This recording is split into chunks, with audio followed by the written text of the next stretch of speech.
like the ocean, love you in slow motion. Anything it takes to make you stay. But I can't rely on you. Doesn't matter what I do. You say you need a time, I think you mean a buyout. Cause it's pretty clear you're on your way out.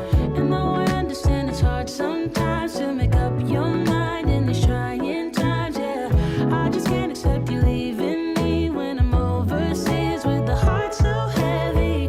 Think that I deserve the truth for once, not a guilty tone, cause you're not alone, yeah. You said you wanna come home, but I know you don't. So this time I won't hear it on the phone.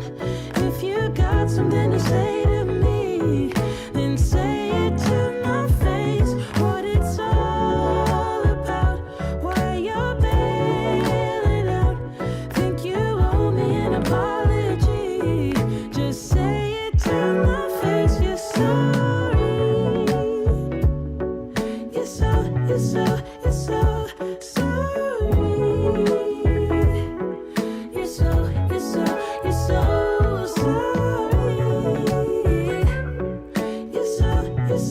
You're so sorry. Say it to my face, you're sorry. And I quit my job for you, even quit some friends for you. Cause you couldn't stand it, me all independent, so you had to have me for yourself. That was when I trusted you, when I could add up 2 and 2.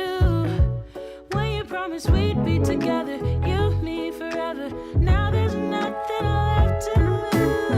And though I understand it's hard sometimes to make up your mind in these trying times, yeah, I just can't accept you leaving me when I'm overseas with the heart so heavy. Think that I deserve the truth for once, not a guilty tone, cause you're not alone, yeah. You said you wanna come home, but I know you don't. So this time I won't hear it on the phone. If you got something to say to me, then say it to my face. What it's all about, why you're bailing out. Think you owe me an apology. Just say it to my face. You're sorry. You're so sorry. You're so sorry. You're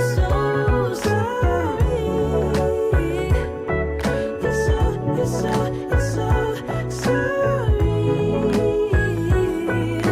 Say it to my face, you're sorry. This time I think I get it. This love was overrated. No more infatuated. And I blame it on you, I blame it on you, yeah. This time I hope you get it. In love you shouldn't fake it, no. I'm old enough to take it. So just say it to me, say it to me. So this time I won't hear it on the phone. If you got something to say to me, then say it to my face. What it's all about, why you're bailing out. Think you owe me an apology.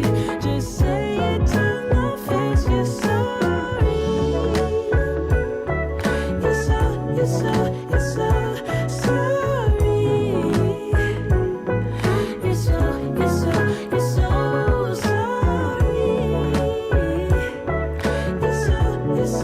so sorry. Say it to my face. You're sorry.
I picture how life had been in Paris or New York or Shanghai. But you know what they say, east or west, our home is best. Warming rays, golden sunlight as the city wakes. Oh, my love for you will never fade away. 5 a.m. as I sing, oh, Stockholm love.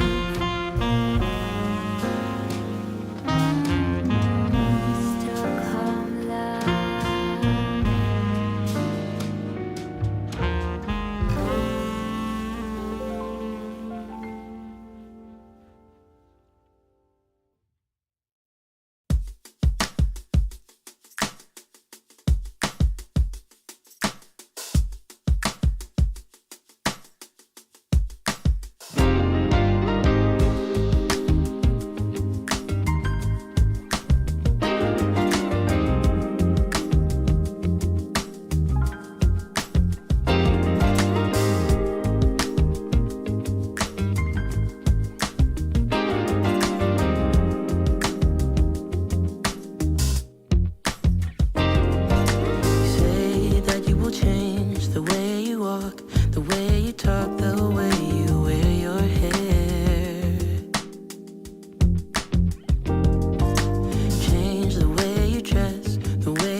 So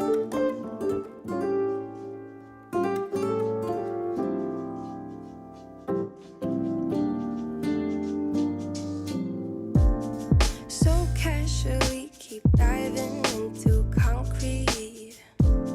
So bittersweet. Huh? Keep losing sleep while driving in the backseat.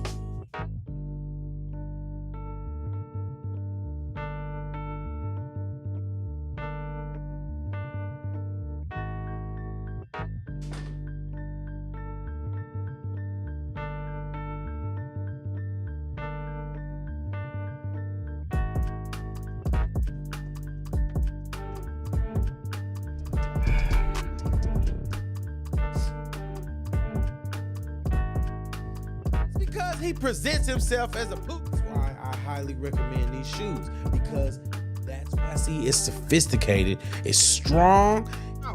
Every single time she do the duties of a spouse. You are the smartest person in the room. Yeah, you need to go around people that are smarter. So I don't believe that the Bible is wrong. I believe that the Bible, and stop crapping on people. Milton, and I'm signing out.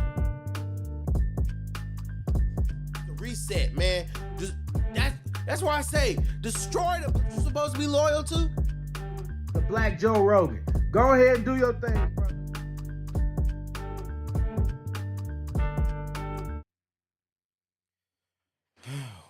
What up, what up, what up? What up, y'all?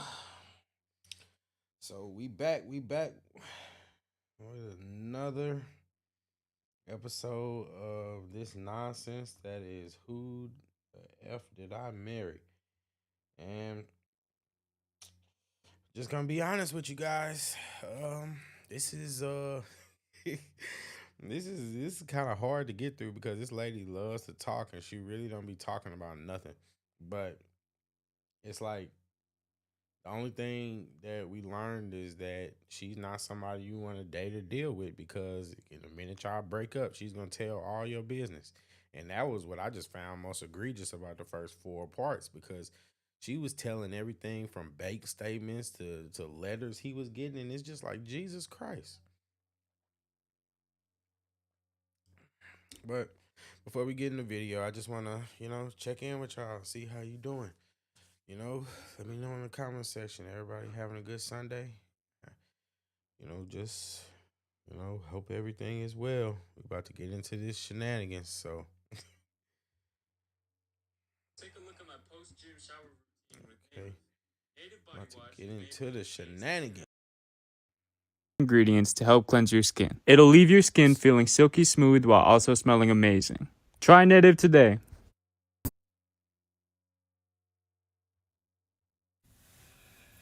Hi.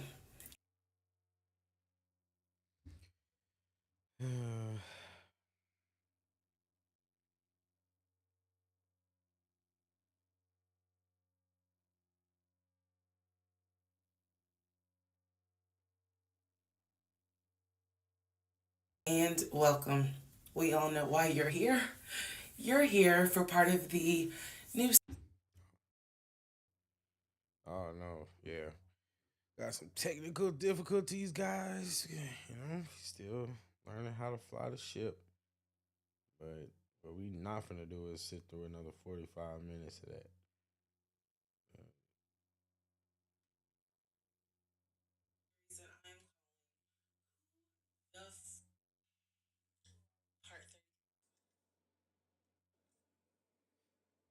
Okay, part 5. Who the fuck did I marry? So, I'm all this stuff in my head out loud on my audio diaries, and then once again, I'm like, but look at what he's giving you. Like, he's paying. To the stream. It wasn't a question about money. It was just a question of, are we really about to move into this house? And keep in mind, he's paying all the household bills. He still is. So we were supposed to close before Memorial Day. We didn't. There was an excuse. There was always an excuse with him. always an excuse. And I didn't know enough about the process to question stuff because I really wasn't involved the way I should have been. And it was giving me a lot of anxiety. So I'm pregnant with a lot of anxiety. And if I'm gonna be 100% honest with y'all, I was not expecting that I was probably going to have a healthy pregnancy because I was stressed. And what I was stressed about is I didn't know what was going on because I wasn't really involved the way that a normal relationship would be involved. Just being honest. So we did not close. We move now into June. This is now going into June. Around June 5th, I looked at the house again on realtor.com. I don't know what made me do it other than, and I don't mean to sound super spiritual. I know that people are like, you know, you may or may not believe in God, but I'm telling you, I believe with all my heart. Probably the Holy Spirit was like, look at that house on realtor.com. So I looked at the house on realtor.com. My bad, y'all. I'm having some technical difficulties. Sorry, intermission.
We back.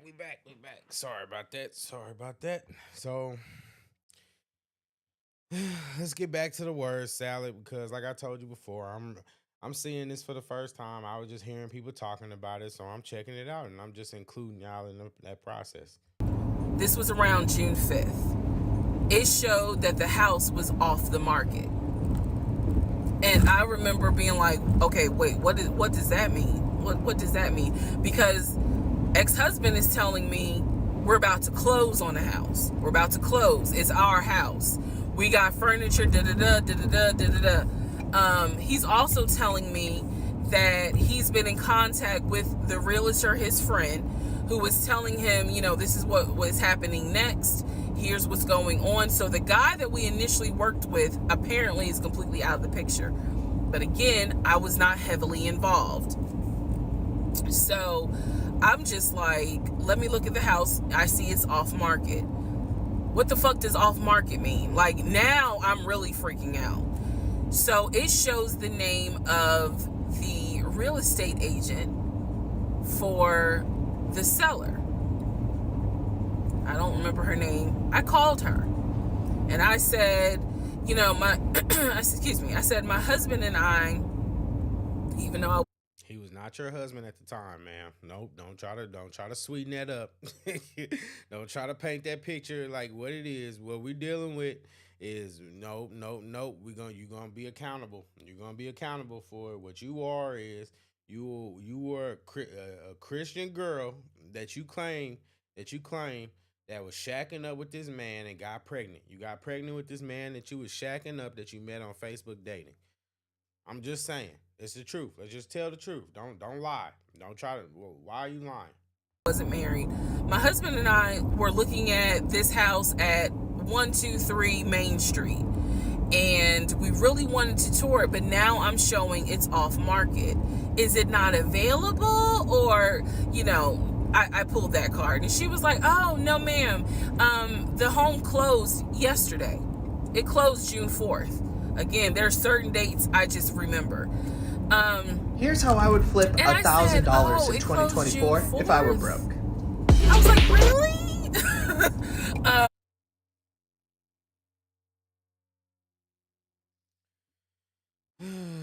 Buddy, technical difficulties, but yeah.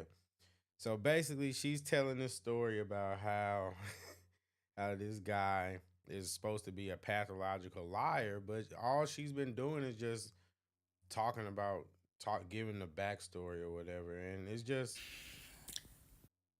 honestly, it's a lot. Okay, part 5. Who the fuck did I marry? So I'm questioning all this stuff in my head out loud on my audio diaries. And then once again, I'm like, but look at what he's giving you. Like, he's paying, it wasn't a question about money. It was just a question of, are we really about to move into this house? And keep in mind, he's paying all the household bills. He still is. So, like I said, it's not even like he's a broke pookie. She's trying to make him sound like a pookie, and he's not even like a broke pookie.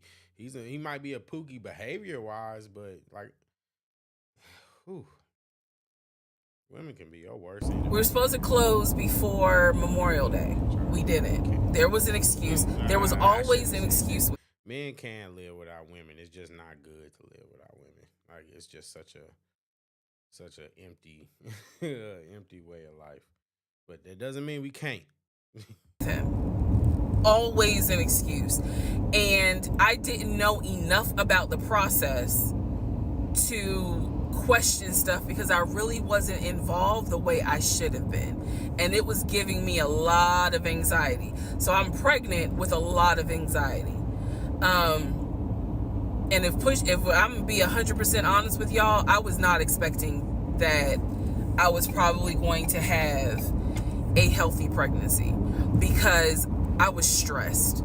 And what I was stressed about is I didn't know what was going on because I wasn't really involved the way that a normal relationship would be involved. Just being honest. So we did not close. We move now into June. This is now going into June. Around June 5th, I looked at the house again on realtor.com.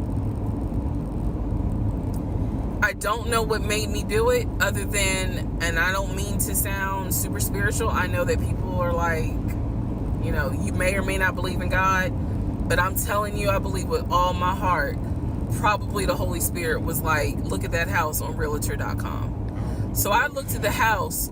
I hate when people do that.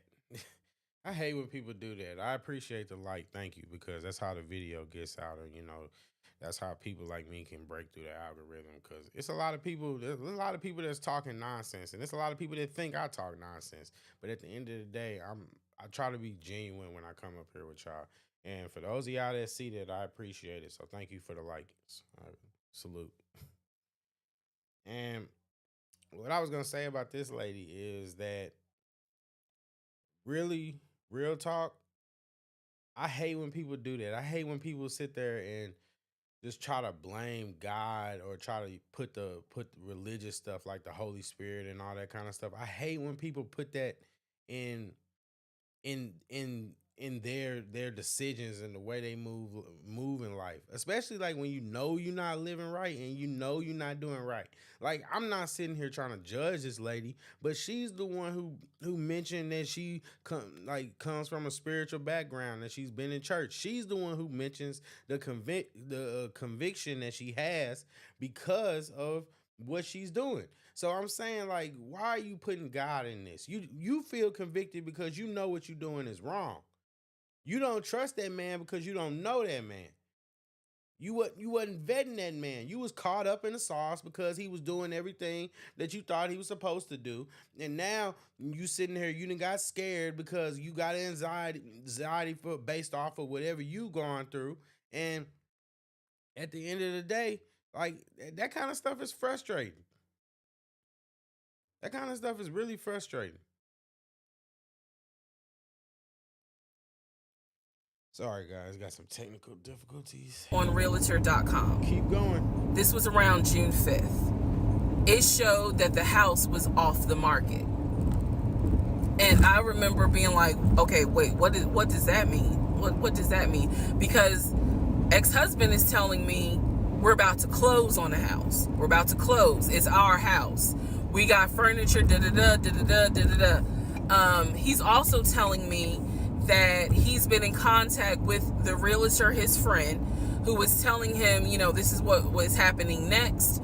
Here's what's going on. So the guy that we initially worked with apparently is completely out of the picture. But again, I was not heavily. She keeps talking about how she doesn't, like, she has all these reasons not to trust this man. She said in her disclaimer at the beginning that she had a list of red flags.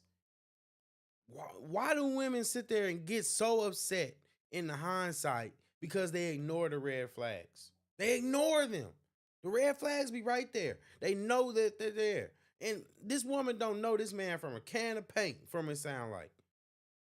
That's how she talking about this man. All she know is that he was just doing what she wanted, and now she done got caught up in the sauce. Lost in the sauce.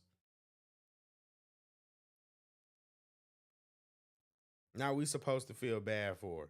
Now this woman done got rich just telling all, just releasing a dossier on this man. Involved. So I'm just like, let me look at the house. I see it's off market. What the fuck does off market mean? Like, now I'm really freaking out. So it shows the name of the real estate agent for the seller. I don't remember her name. I called her and I said, you know, I said, my husband and I, even though I wasn't married, my husband and I were looking at this house at 123 Main Street. If you could understand that the title of wife holds more weight, if you could understand that enough to lie about it,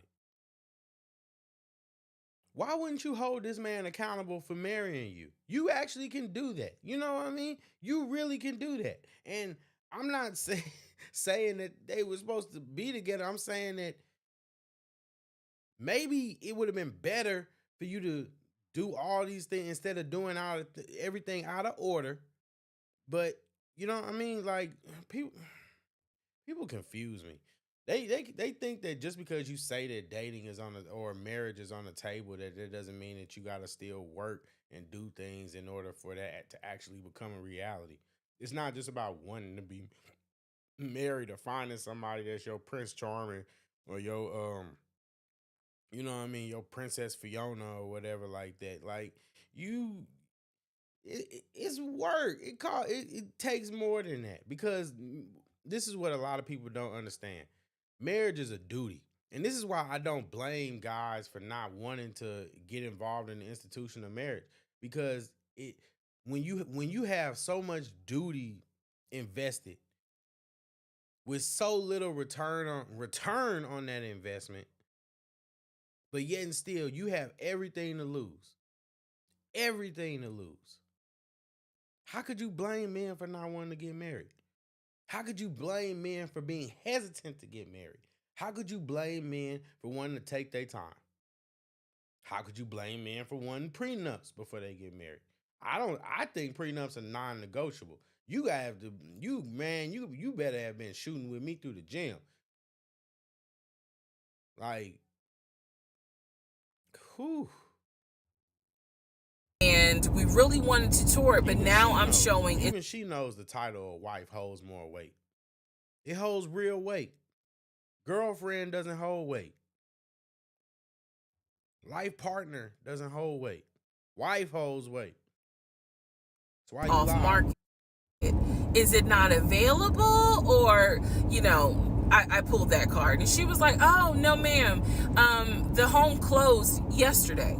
It closed June 4th. Again, there are certain dates I just remember. Circle this date in your calendar. March 8th, 2024. That's March 8th. And I said, oh, it closed June 4th? I was like, really? And she said, yes, ma'am. She was like, my sellers sold the house. And I was like, oh, man, okay. Well, I said, my husband and I really wanted, you know, we love the pictures of it. And we're getting ready to start a family. So I would have loved to have been able to, have the opportunity to see it. I asked her something. I don't remember the specific question I asked her. And I don't. You remember everything else, but you don't remember that specific question, huh? Okay. And it's crazy. I mean, as much as I think that he's wrong based off of what she says, at the same time, it's like she still needs to just stay in her place. Like, this is the problem with a lot of modern women. They think that they can have their cake and eat it too. You can't sit up and be Miss Traditional and he's taking care of paying all my bills and all that kind of stuff, and then be checking behind them and trying to make sure and see, like, you know what I mean? If you gonna let him, if he gonna be the man, you gotta let him be the man. That's just the truth of the matter. You gotta let him be the man. So she's out of place. She's out of pocket. She shouldn't be asking. She shouldn't be calling these people trying to figure it out. She should be letting him figure it out. That's how it goes. You can't have your cake and eat it too. That's just like men. You can't sit up and talk about how you want a traditional woman and you're not willing to pay the cost to be the boss. It's just the truth. Even I know why I asked the question, because I was anticipating that my boyfriend at the time was going to have some sort of excuse. So I asked her something about the buyers. And I remember did you hear what she said? She said that she was anticipating that he was going to have some type of excuse. She's already thinking the worst. This the person that she wants to marry. This the person that she's talking about wanting to marry. She's already assuming the worst.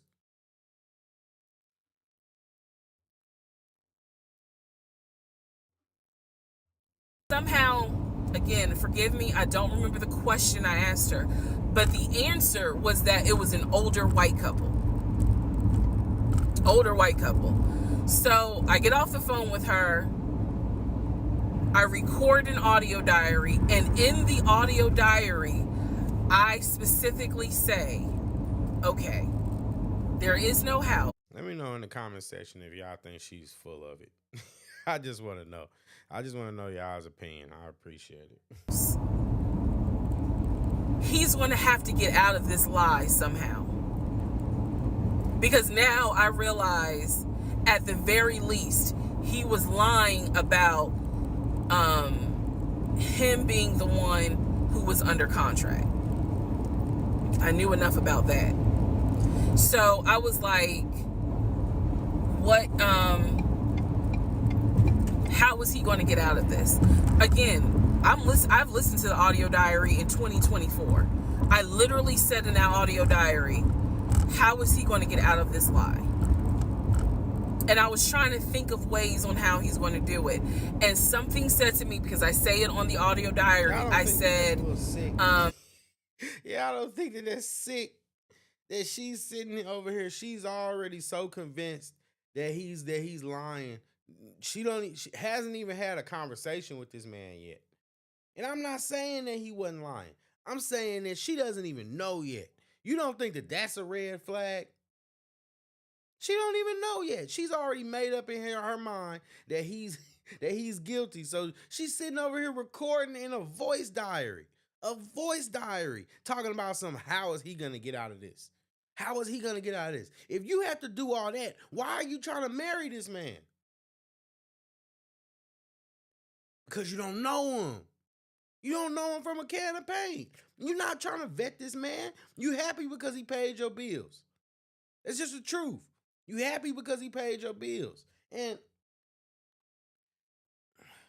oh my goodness gracious.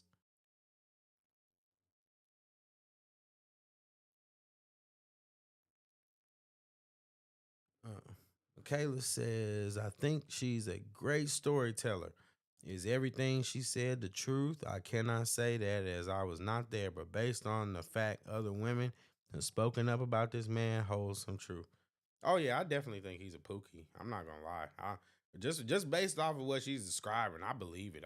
It's not that I don't believe her at all. It's just, yeah. I just think she's just telling it all though. But I don't. Yeah, Pookie. Yeah, him being a Pookie doesn't surprise me because at the end of the day, I mean, yeah, it's a lot of those out there. It's a lot of those out there. Like really, it's kind of sad, and it's like on one hand, you feel bad because it's like you really so like some of us actually we care enough about women that we want to warn y'all about it, but you know sometimes you can't. So I mean it's like it's just like sometimes women can have some really piss poor taste in guys, and that's just the truth of the matter. This guy didn't do nothing but just the bare minimum of being a man. If we really telling the truth, he wooed her by doing what a guy is supposed to do. So I mean, yeah, it's interesting. I think had she ran a background check before getting too deep, it wouldn't have gone this far. She met him online, so I agree. She met the man on Facebook dating, and she met him on another site under two different names and matched with him on both different sites. I think that that's a red flag. That's a little weird to me. You can let me know, but matching on two different profiles, that reminds me of Joe from You. Like that's what I think, but that's just my opinion. But yeah, I'm gonna get back into the video. Yo, but thank you, Michaela, for your comments. I appreciate you. Thanks so much. Thank you. He's going to say it's a bad deal, and he's going to say he wants to pull out. Y'all keep in mind, I am pregnant, so I had a decision to make. As ugly as this decision was, I made the decision. You're about to have a baby with this man. He's paying all the household bills. Let him get out of the lie. And that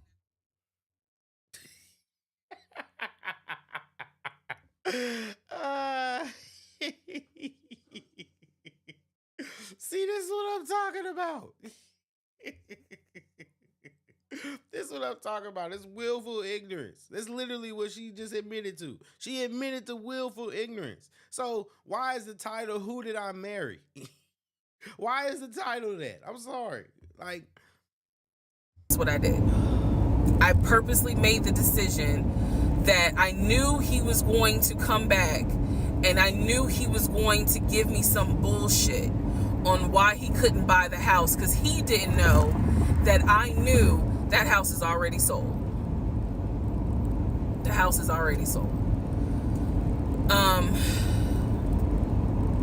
And this is the part where I said, I'm gonna be honest, even though it's gonna make me look bad, because most women in their right mind would have been like, I'm out, and I didn't. I mean, that's a hell of a red flag. I'm not even gonna lie to you. That's a big red flag. And just the fact that she could recognize it and still just be like, I'm gonna deal with it. I mean, it just kind of invalidates her whole argument from this point forward, don't you think? Let me know if I'm being too harsh. I mean, I'm open. I'm open to being wrong, but just it kind of just makes you like look at it like you kind of knew what you were getting yourself into at this point, but she also got a baby with the man, so it's like you can't just walk away. Now you kind of in the situation, and that's why it's not really smart to just sit there and be playing house with people that you just met offline after a couple months. You know what I mean? Ugh. So, sure enough, he came home. He didn't really say anything that day. The next day I asked him about the house, and he said, my friend, the realtor, he was like, I'm talking to him because something's going on with the interest rate. And when he said that, I felt so much relief because I knew that I had been prepared for he's going to give you some bullshit. So when he said there's something with the interest rate, I said, you know what? This is literally what I said, y'all. If the interest rate isn't good, then we shouldn't move there. We should probably let this house go. We should cancel whatever furniture we ordered or, appliances. And let's just look for another house. I said I would like to be moved before the end of the year. I said I really don't want to be 9 months pregnant moving into a house. I would like to be done with this before then. And the way I said it was so calm, and he was like, okay. He was like, I'm gonna call the friend, the realtor, and tell him I'm backing out of the house, and I'm gonna see if I can get my earnest money back. And I remember looking at him. I was standing in the kitchen. Honestly, it might, just as sad as it is that he could go along with that lie, go just to tell the lie so strongly. Don't you think that her going along with the lie and convincing herself that that's okay? Don't you think that might be considered a mental illness too? That's just my thoughts. Like this is bad. And I cocked my head to the side and I said, okay, get your earnest money back and let's find another house. And so that's how that first house fell through. So, fast forward, I keep looking at this to see. Whoa, did she say first house? That means as in this happened more than one time? How much time I have, because they only give you 10 minutes.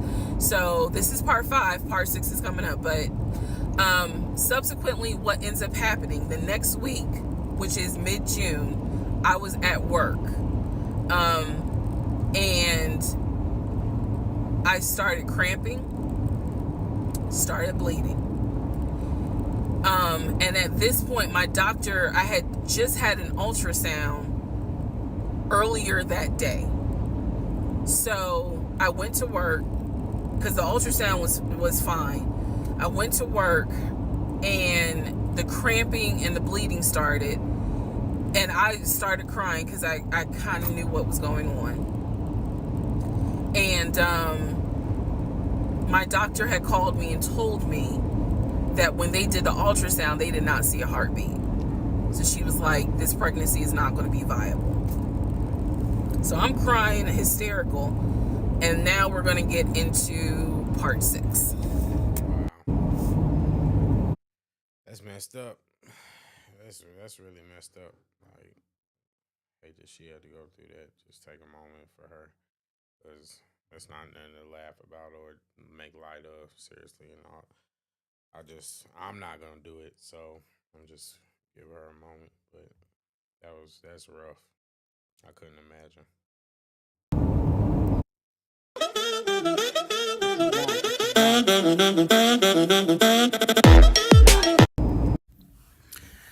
Okay, so this is part 6 of Who the Fuck Did I Marry? So, Language. where we left off. So, obviously, my doctor had called and told me there was no heartbeat, the pregnancy was not viable at that point, and I was cramping and spotting at work. Went into my best friend's office and immediately started crying. She was like, "What's going on?" And I said, I told her what the doctor said, and she grabbed her keys, grabbed her purse, and was like, "Let's go, I'm taking you home." On my way home, I called my boyfriend and told him what the doctor said, and he was like, "I'll meet you at home." So he was coming from Duluth, went straight home. And so about 24, 48 hours later, I had a doctor's appointment, and my doctor gave me 3 options. First option, let everything happen naturally. Your body will expel the fetus on its own. Second option, you can take a pill which will induce expelling the fetus at home. The pill basically will cause you to contract and expel. The third option was to go into the hospital and do a DNC. I did not want to do a DNC because I did not want to be in a hospital with COVID going on. And for whatever reason, I did not do the option of let it happen naturally. So I chose to do the pill. His birthday was June 17th. My ex's birthday was June 17th. So the decision was made, we're going to celebrate his birthday that day, go out to eat. And then that night I would take the pill because we both were off from work the next 2 or 3 days. So went out to eat to try to celebrate as best we could, and then took the pill that night. That night was the most traumatic, excruciating pain I've ever put my body through. I do not recommend any woman, if prayerfully you don't have to go through that, but I don't recommend taking that pill. If you don't have to, don't do it.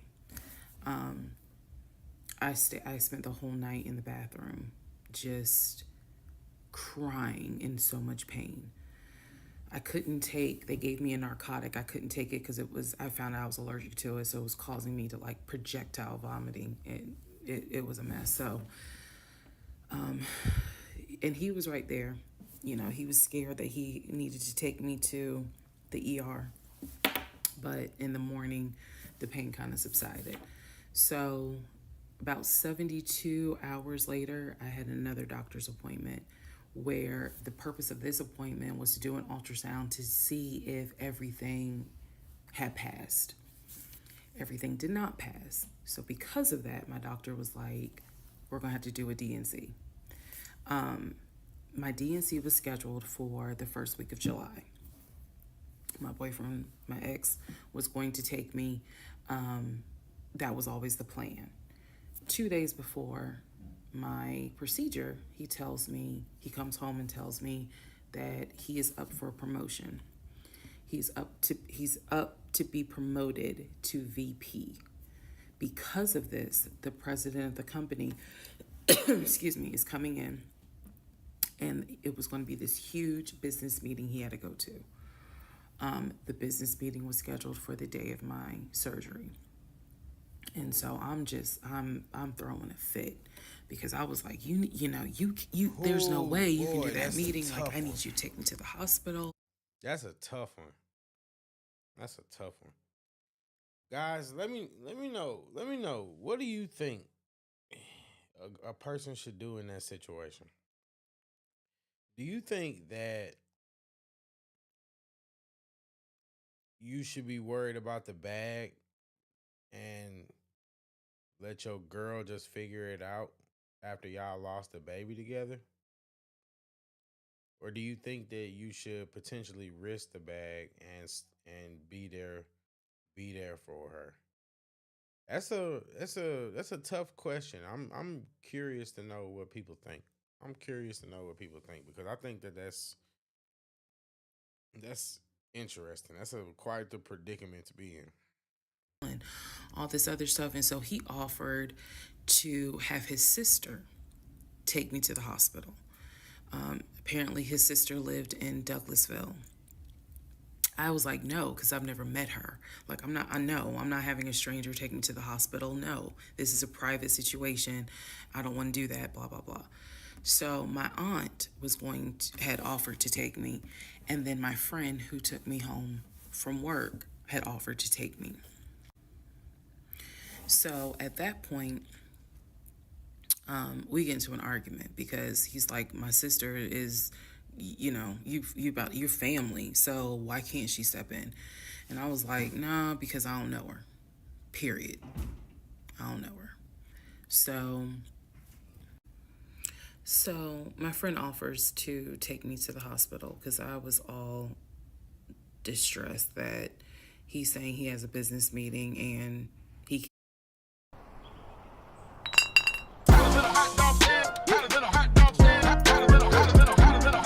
can't take me. You're in a position where you got to choose between the bag and choose between being there for your girl, but she's already proven that he's not an honest person. So it's like, can you even believe him? So I remember being on I-75 Based off of her story. On the connector, on the phone with her crying because I was so embarrassed that he wasn't going to be the one to take me and that I was needing to rely on someone else to take me to the hospital in order to get a DNC done. And she was really great. She was like, girl, this is why you have a village. Like, it's okay. Things happen. The world is crazy right now. I will take you. You're going to be okay.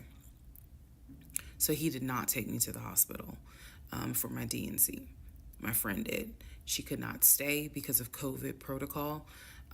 So when they wheeled me into pre-op after I got checked in, I texted him and was just letting him know, hey, here's the update. I'm about to, I'm in pre-op. They're going to get me prepared to go back to the surgical ward or whatever. And the response I got was from his new executive assistant named David.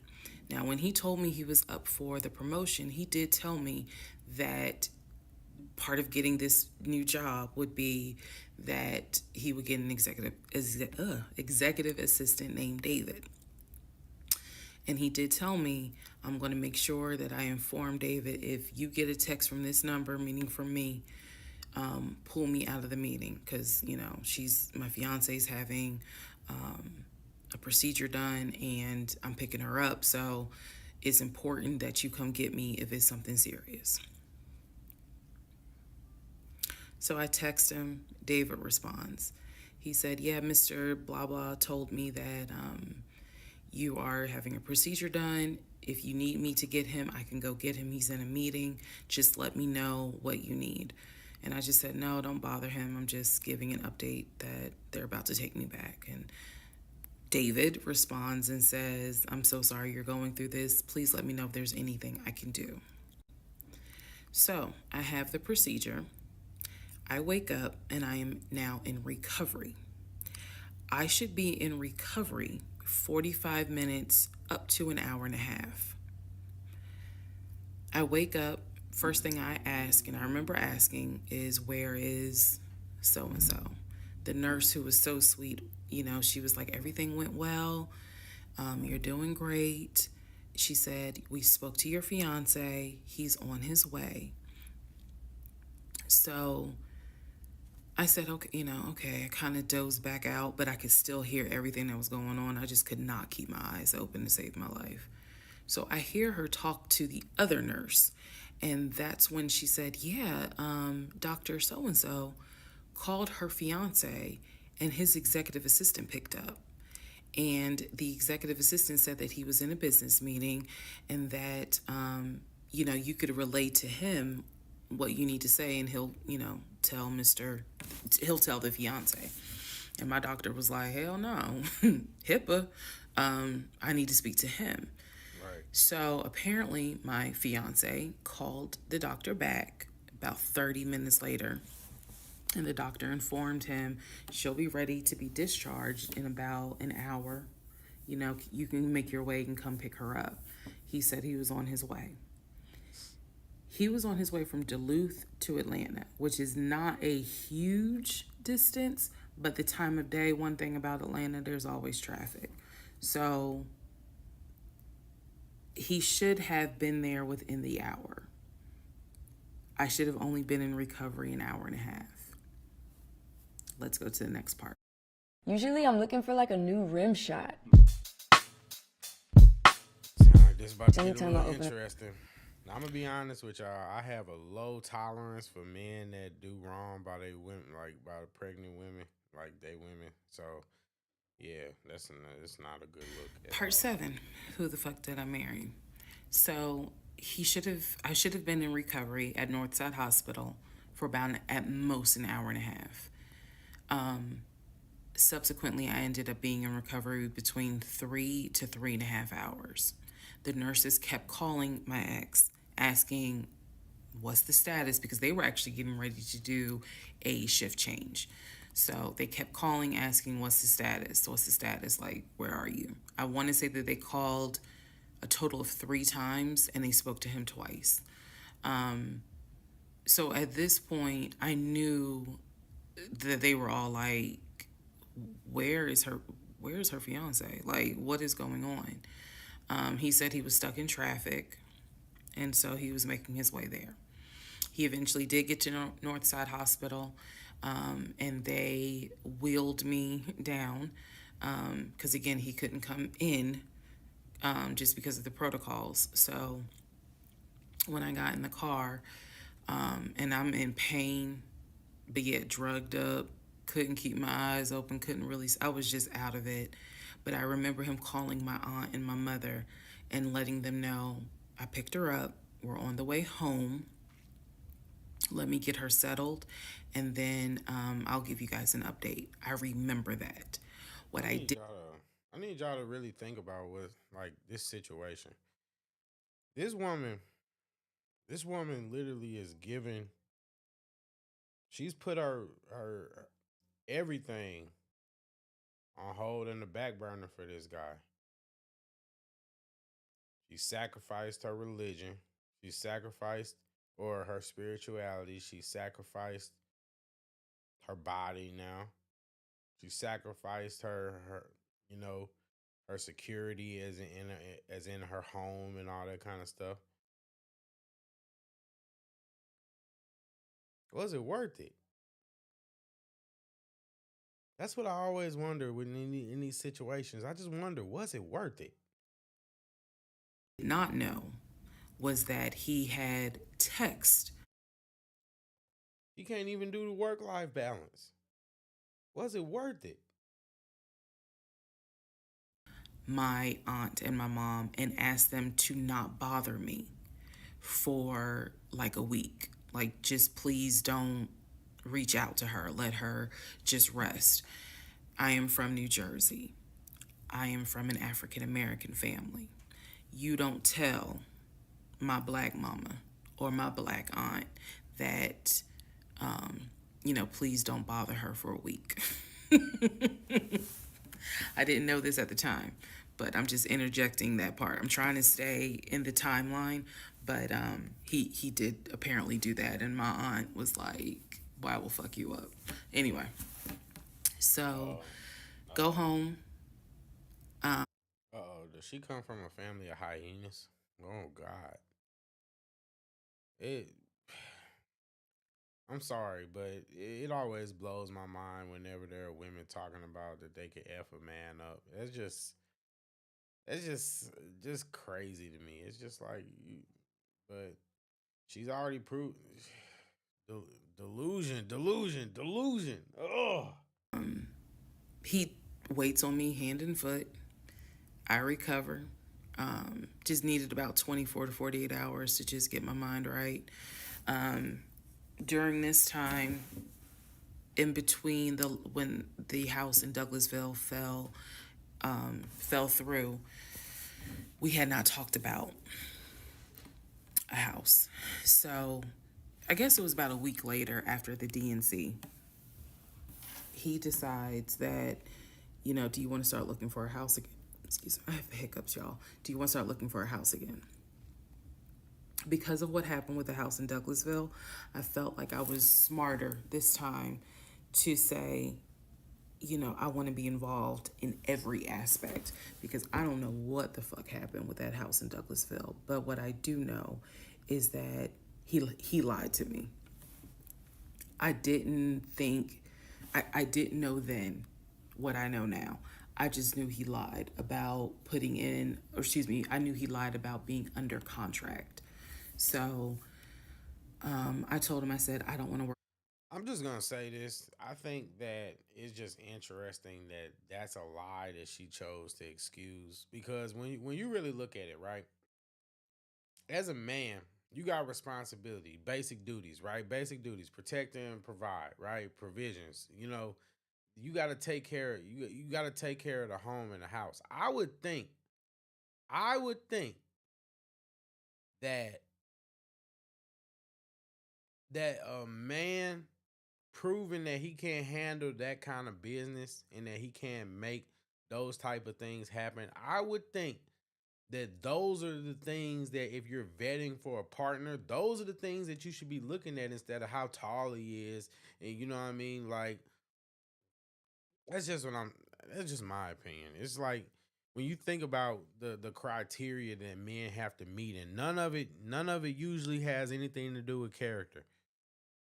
None of it has anything to do with character. And then when you get in these situations where now you in the hospital sitting alone, or having to go through a pregnancy by yourself, or now you mad because he changed his mind about wanting to be a father. Well, at the end of the day, all these situations are brought on because modern women specifically aren't vetting men the way in a way that it's just even logical. It's not logical. You always say, like we always told that we're supposed to differentiate ourselves from animals, right? We're not animals. So why is it now that you pick and choose that you want to behave like animals, and you want to pick your partners like animals, but you don't want to be compared to animals? That's just my opinion. And you know what I mean? It doesn't apply to all women, because all women aren't like that. And that's the truth. All women aren't like that. And it's just it's just it's just the it's just the loud ones. It's just more loud ones than it is not. But that doesn't mean that there's not good dope women out there. I see good dope women all the time. But at the end of the day, what are we doing? What are we doing? Like, when we're picking partners, what are we doing? How are we picking partners? What are we looking for in spouses? What are we looking for? You just looking for somebody that's gonna make you happy? Because I mean, paying bills and like changing your tire, doing all those types of things, those are basic things that any dude would do if they really liked you and they have any ounce of chivalry. I'm just saying, it's not special. It's not special, but it's all it took for her to be just open and receptive to this guy. It don't matter that he lied, because he paying all the bills, right? That's interesting to me. With your friend who I've never met, never talked to. I know that he has talked to him because he's talked to him in front of me. And I'm going to demonstrate on one of the videos how he used to do his phone calls. Don't worry, it's coming. So we found a new real estate agent. Really nice guy. His name was Scott. I am using his real name. Really nice guy. And we told him what the budget was. And Scott was like, okay, when you guys are ready, we can start looking at houses. Try to look for houses that are empty, because you can actually tour those. If it's a house where someone's already living in there, chances are it's going to have to be a virtual tour because of COVID. So I found a house that I absolutely, in total, we must have looked at about 15 houses. But I found a house in Smyrna that I absolutely loved. We toured the house. Everything about this house was perfect. The house was listed for $699,000.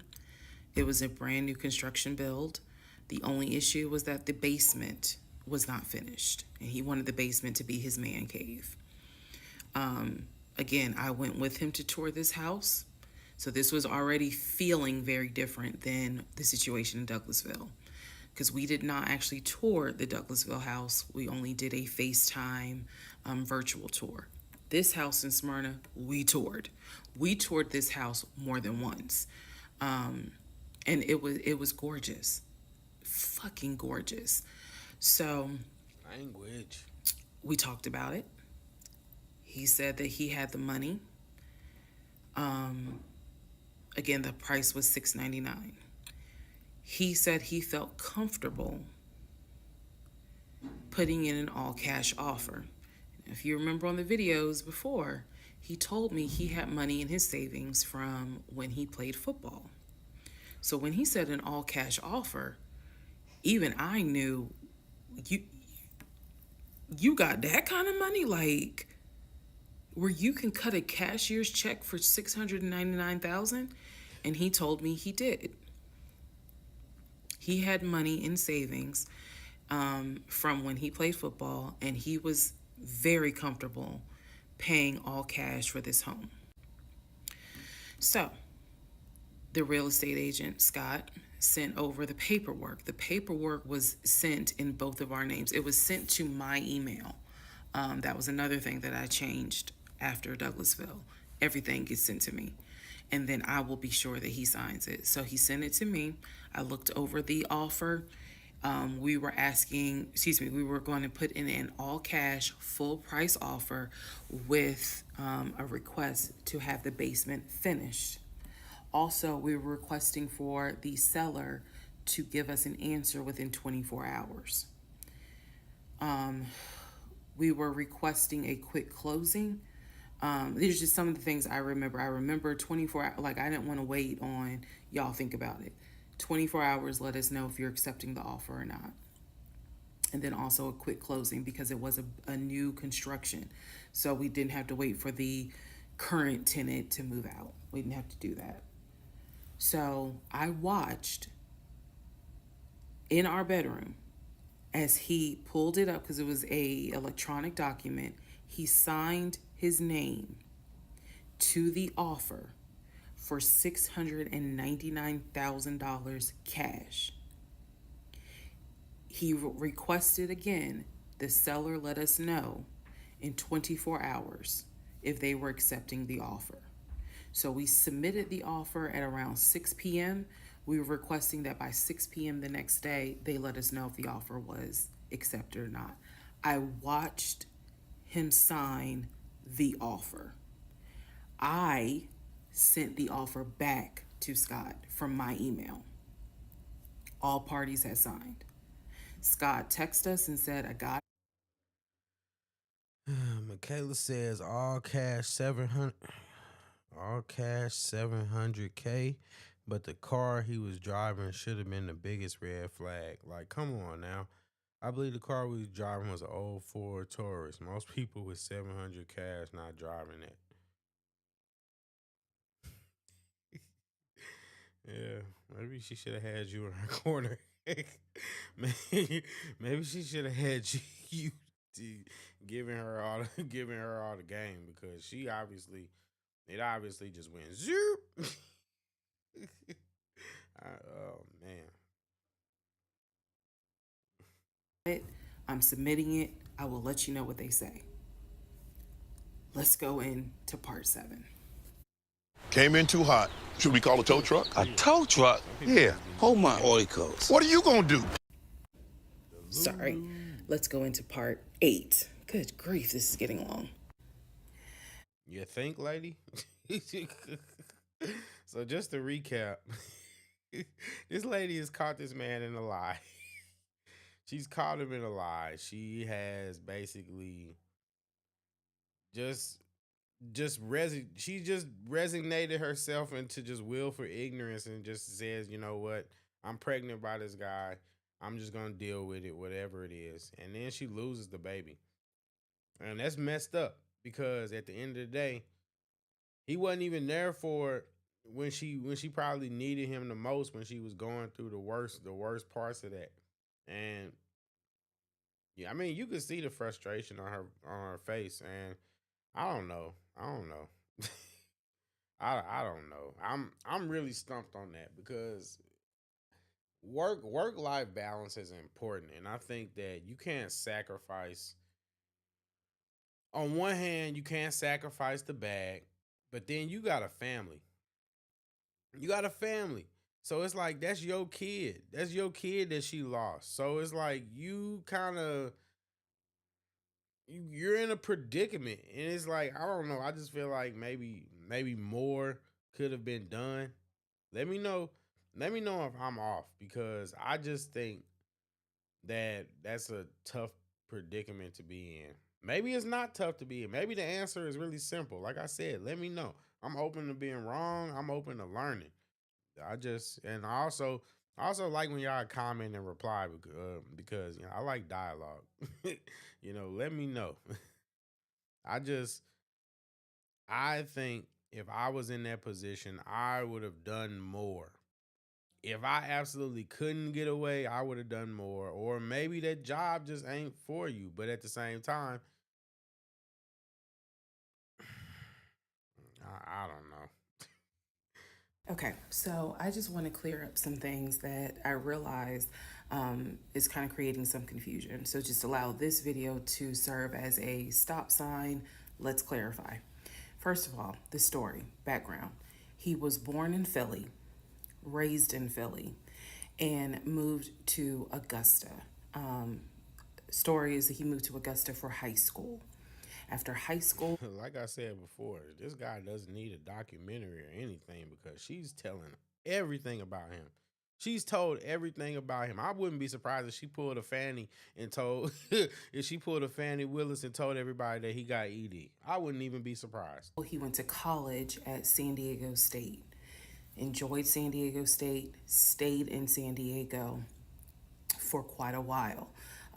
Got married out in California, had a house in California, played arena football out in California, but his family was back here in Augusta, Georgia.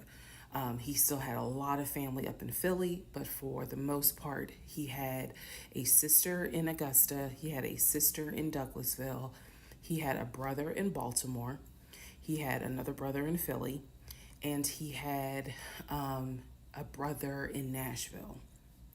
So I just want to clarify that in terms of not the demographics, but the geography.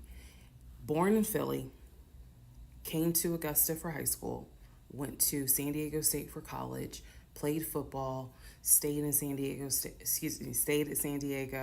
got married out there, but still had quite a bit of family here in Augusta. Am I tripping? Am I tripping? Let me know. Does she have to tell so much about him? I could understand her talking about the relationship, but does she have to talk so much about his personal life? She's literally telling this man's personal life story. They could literally take what she's saying and make a movie off of this man's life. Like, come on. I feel like I know this guy now. Never seen this man before in my life. I feel like I know this man. Golly. Let me know. He also had a sister, I think I said, who lived in Douglasville. I have physically met his aunt who lived in Augusta. I've met his brother who lives in Augusta. I have spoken on FaceTime with a brother who lives in Baltimore. And then I will demonstrate how he used to talk to the brother that lives in Philly. That's coming up. You haven't missed that. In terms of the proposal, you did not miss the story of the proposal. I simply didn't want to share it because it was embarrassing. Basically, he gave me 3 ring options. We went to a jeweler at the Mall of Georgia. He had me pick out 3 rings. I told him which one I liked the most because I knew it wasn't a romantic proposal at all. I'm going to get back to the video, but like, I was just wondering, I was just wondering, for those of y'all that watch my videos on a regular basis, I was wondering, do y'all think when I go live, I should go rock the suits and all that kind of stuff back? I think I should get back to that, or do y'all not care? You know what I mean? Let me know. I really want to know what y'all think, because I like wearing suits. So if y'all want to see the suits, I would definitely rock the suits for the live streams. Let me know. I knew which ring I liked the most. I told him which one. He basically said, when I'm ready, I'll give you the ring and I'll propose.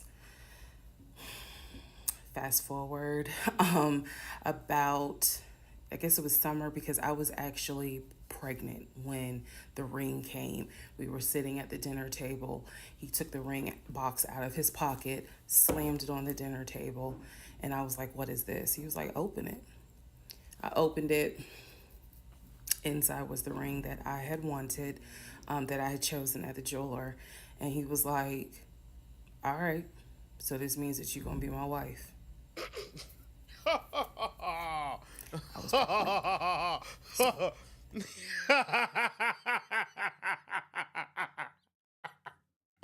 Oh, that's cold blooded.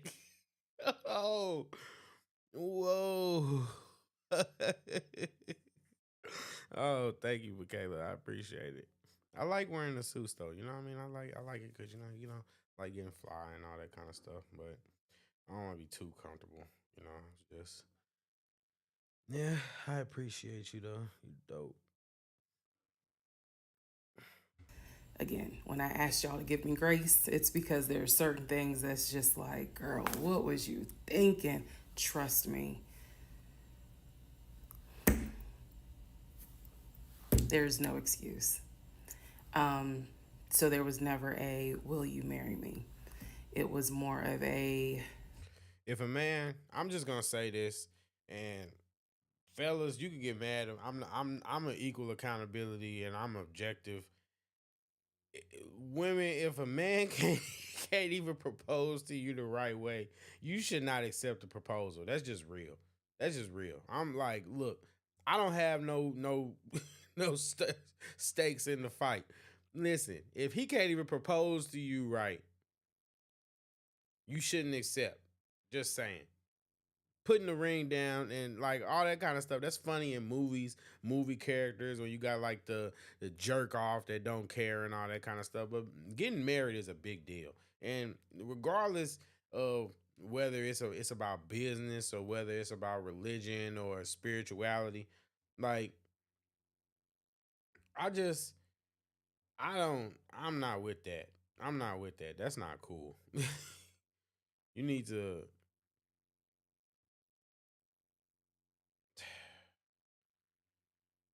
Oh, that's bad. That is bad. That's something else. That's something else. And she accepted it. And she accepted it. It's sad. It's sad. we're living I hate that together, for her. we're having a baby together, we need to get married, because the backstory also was that his dad was a retired police officer, but at one point his father was a pastor. So he could quote the Bible like nobody's business, as we all know. So can Lucifer. But anyway, he could quote the Bible like no one's business. And so That's what a lot of people don't understand. What she said is true. What she said is true. The devil can quote the Bible too. He know it just like you do. Oh man. that's how we ended up engaged. And I was wearing a ring. I will find a picture and I will try to post it. But I was wearing the ring. Don't worry, there's more to that story as well. So just want to clarify some things for the people who were like, wasn't it weird that he had a sister who lived close, but he's from Philly? So I just wanted to definitely bring clarity to what he told me was the backstory. Born in Philly, came to Augusta for high school, went to California for college, played football at San Diego State, played football and arena football, worked at Apple, and then joined the condiment company in California, who then transferred him back to Georgia. He was married in California, And he told me he got divorced in California. That is important as well. That will come up again later. And so the ex-wife, at this point in time.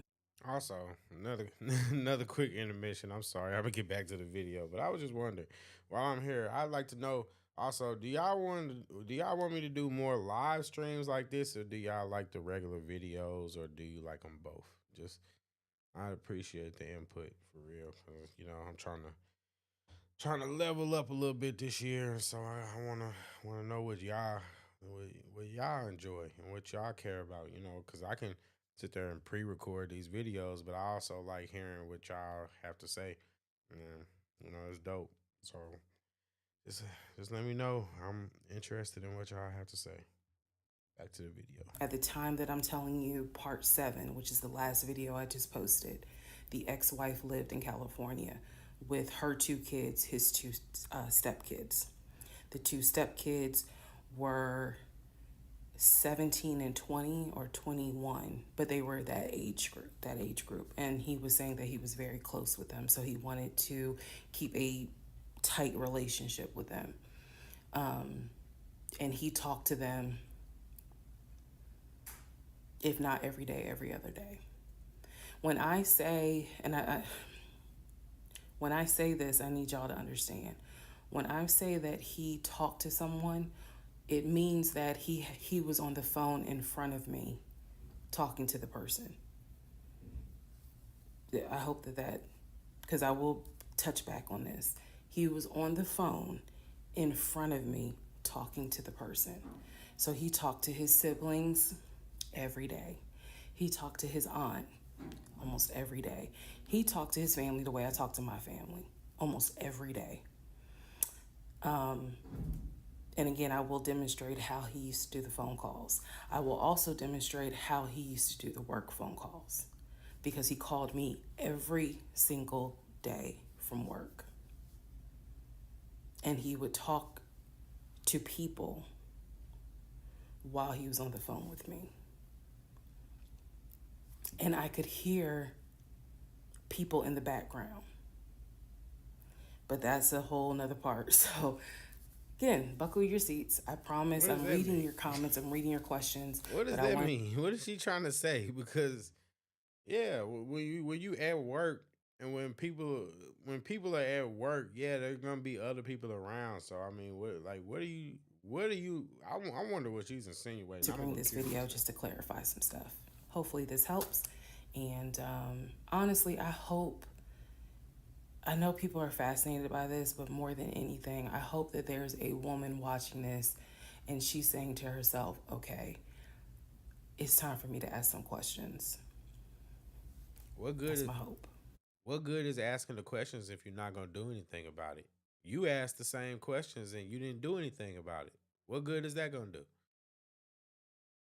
What good is that going to do? What good is asking these questions going to do if you're not going to do anything or have any actions about it? The fact is, matter, you picking a guy with, like, he's a pookie. He's just a pookie with money. They exist. I'm sorry. I hate to keep calling this man a pookie, but if it walks like a duck and it quacks like a duck, quack, mother. You are sleeping with my bully? Quinn caught his girlfriend cheating on him with the person he hated the most. How could you? All right, part 8 of Who the Fuck Did I Marry? So we submitted an offer on the house in Smyrna. I sent it over to Scott, our realtor. Comments get priority. Kayla says, why didn't she ever say, oh, put them on speaker so I can say hi when it came to his family members?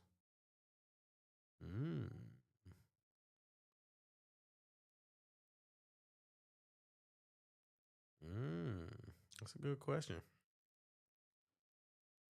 That's a good question. You would think if they at the point where where they having kids together, you'd think that they would be on the level to where to where they would not know each other's family, or that they wouldn't be willing to get introduced to each other's family, or that there wouldn't be that barrier. You know what I mean? Because she's making it seem like he's being super sneaky by and hearing people in the background. So it's like, I want to know, like, obviously, you know, obviously there's something going on, and this is my first time watching it, so I'm curious. It's like I'm watching this like a movie for the first time, and you know, this is it's finally starting to pick up because what's going on? I agree with you though, Michaela. Like, why didn't she ever? Because obviously she doesn't. She's insinuating that. I mean, she obviously doesn't believe him about the things that he says. So what? Like, what is it? What's going on? And next day comes, Scott asks if we can take a phone call. So he calls us and tells us that the offer was not accepted and the builder did not do a counter offer. We don't exactly know why. We don't exactly know why he didn't accept it, but the bottom line is that we figured out later on that he didn't want to finish the basement. So the offer was not accepted. The house fell through. I was okay with that because, again, I knew he had put in an offer. So we continued looking at other houses. We found Now that's another red flag. Like, come on. That's a red flag. That's an actual red flag. Why are you ignoring real red flags? That's a red flag. Part of provisions is having your affairs in order. I'm just saying, it's like, it's obviously he's souping your head up and making you think that it's not what it is, or that it is what it isn't. So that's a red flag. That's something that you need to be having a conversation about. You know what I mean? Like, it just seems like she's just. She did say she was gonna be honest. So found another house in Smyrna that he really liked. I thought that it was way too big for just the two of us. And so the price of this home was much higher than the $750,000 that Chase had approved for the mortgage.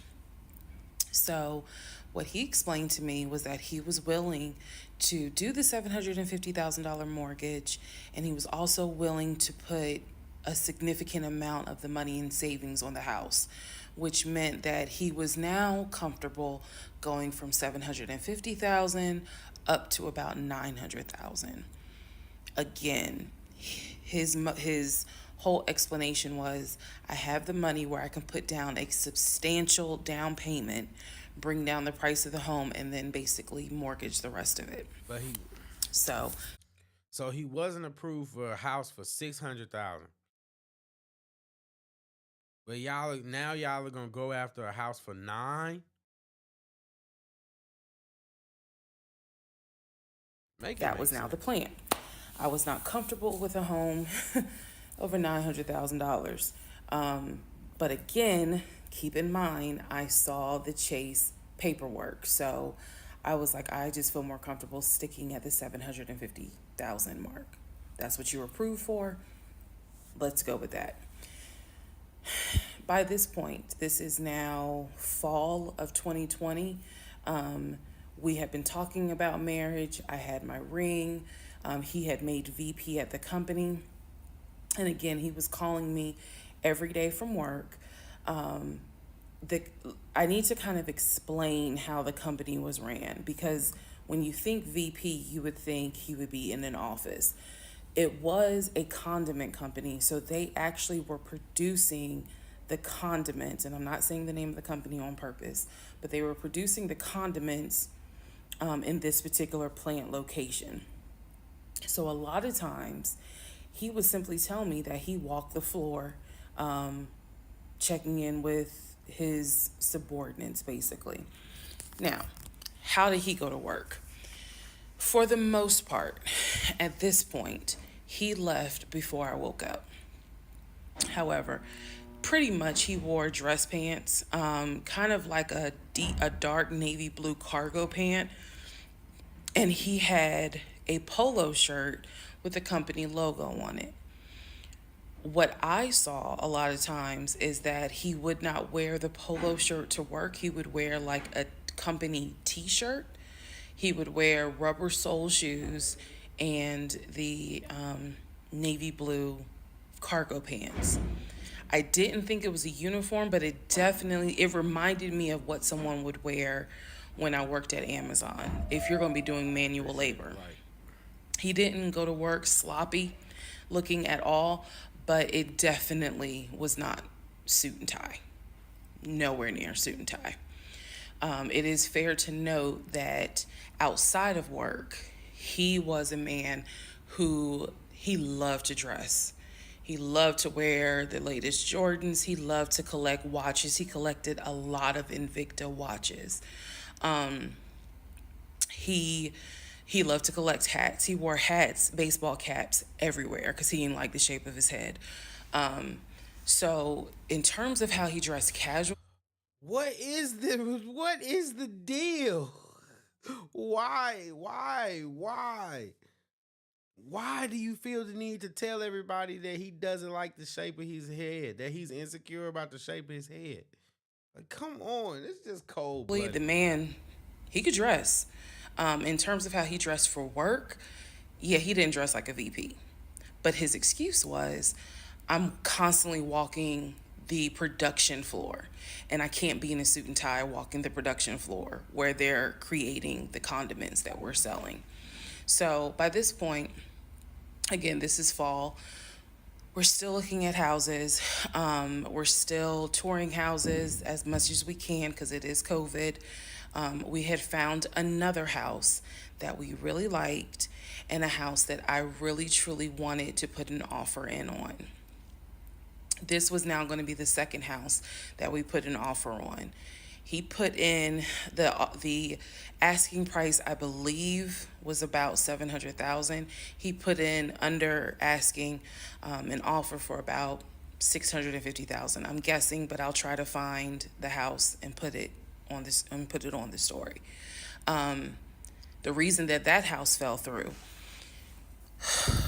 we found out that the home was sitting on a septic tank. We found out that the septic tank had an issue, and it would have taken about $15,000 to $20,000 to fix the septic tank. The sellers were not willing to fix the septic tank. Personally, I didn't really care for the house that much. I'm the one who was like, I don't really want it. So even though we put an offer in, we had 24 hours where we could pull our offer back. And so we did. Once we found out, I believe it was in the disclosure. And if you're a realtor, please feel free to tell me if I'm using the wrong terminology. But I believe it was in the disclosure that they told us the septic tank needs to be replaced. That's when I was like, nah, I don't want that house. So we pulled out. The house fell through. And so I was fine with it because, again, I was heavily involved. I saw him sign the offer. I knew every step of what was going on. Our real estate agent, Scott, was amazing, but you will see when I get to it where he made a mistake as a real estate agent. So house number 2 fell through. We then moved on, saw a few more houses, and then we get to house number 3. I'm going to pause talking about the houses because now I need to introduce what happened with the cars. Stay tuned. Wayfair presents wall art and decor. Create your gallery with art deals. So, all right. I'm trying to be a little sympathetic because at the end, well, yeah. I mean, she's already gone all the way with this guy now, so it's kind of like she's you in there now. Part 9 of Who the Fuck Did I Marry? So we're pausing on the house stuff. Let me tell you about the car. So when I met my ex-husband, I was driving a 2012 Nissan Rogue, fully loaded. It had quite a few miles on it, but it got me from A to B. It was in good condition, but I was upside down in the car. He was driving a 2018 Ford Taurus. sport mode. I know he had a sport mode on the car, and I love driving that car. When he told me how he was a regional manager, he told me that one of the perks that came with the job was that he would be getting a company car. And so we spent time going to Range Rover of South Atlanta. We spent time going to Jaguar. We spent time going to BMW. We spent time going to Ford, which was on Mount Zion in Morrow, if you all are familiar with that area. He test drove a whole lot of cars. In the end, he decided on a BMW sedan. I was there when he test drove the car. I got in the car with him. I loved it. And he explained to the salesperson, you know, I'm getting a company car. I need to get a printout of the full price of the car, tax, tag, and title. Because what my company is going to do is wire over the money for the car. The salesperson was like, okay, you know, apparently that happens a lot. So he gave him a printout with the tax, tag, and title for the car. In front of me and the salesperson, he called the person in the finance department for his job. Obviously, I have no idea what this person's name is, but he called the person. He explained to them, this is the amount of money. He said the president of the company, so-and-so, has authorized for him to get a car, not spending more than, I think, $90,000 tax, tag, and title. The BMW came out to just under $90,000. And so I remember this conversation so fucking vividly. So he's on the phone in front. I'm sitting down, the salesperson sitting down at their desk, and he's like, they put me on hold. And so he's like, I guess the person comes back and he says, yeah, the price of the car is blah, blah, blah. He was like, give me a second and I can send you a picture of that printout that shows tax, tag, and title for the BMW. He gets off the phone. He takes a picture of it. He sends it to whoever. He waits about 10 minutes. He calls the person back. He says, did you get it? Apparently the person did get it. But the person who can actually physically do the wire transfer had gone home for the day. So what he says to... Oh, snap. Oh, snap. Oh, boy. The BMW salesperson, he's like, okay, we're going to have to do this tomorrow because so-and-so went home for the day. I don't know who the salesperson is. I can only tell you from my viewpoint what I thought. I had no reason to think this was a lie. I really didn't. Because again, you got to please keep in mind the circumstances that all of this is happening. We're inside the dealership. We're sitting at the desk of this person. He gave us the print. Do y'all think that was a good lie or not? Let me know. Let me know, because I don't know if that was a good lie or not. It sounds way too convenient if you ask me. Let me know. Maybe I'm tripping. Now, he's on the phone, doing business, basically saying, look, this is how much money the car is going to cost. He's taking a picture of it. He seemingly is texting someone saying, this is how much, this is proof of how much it is.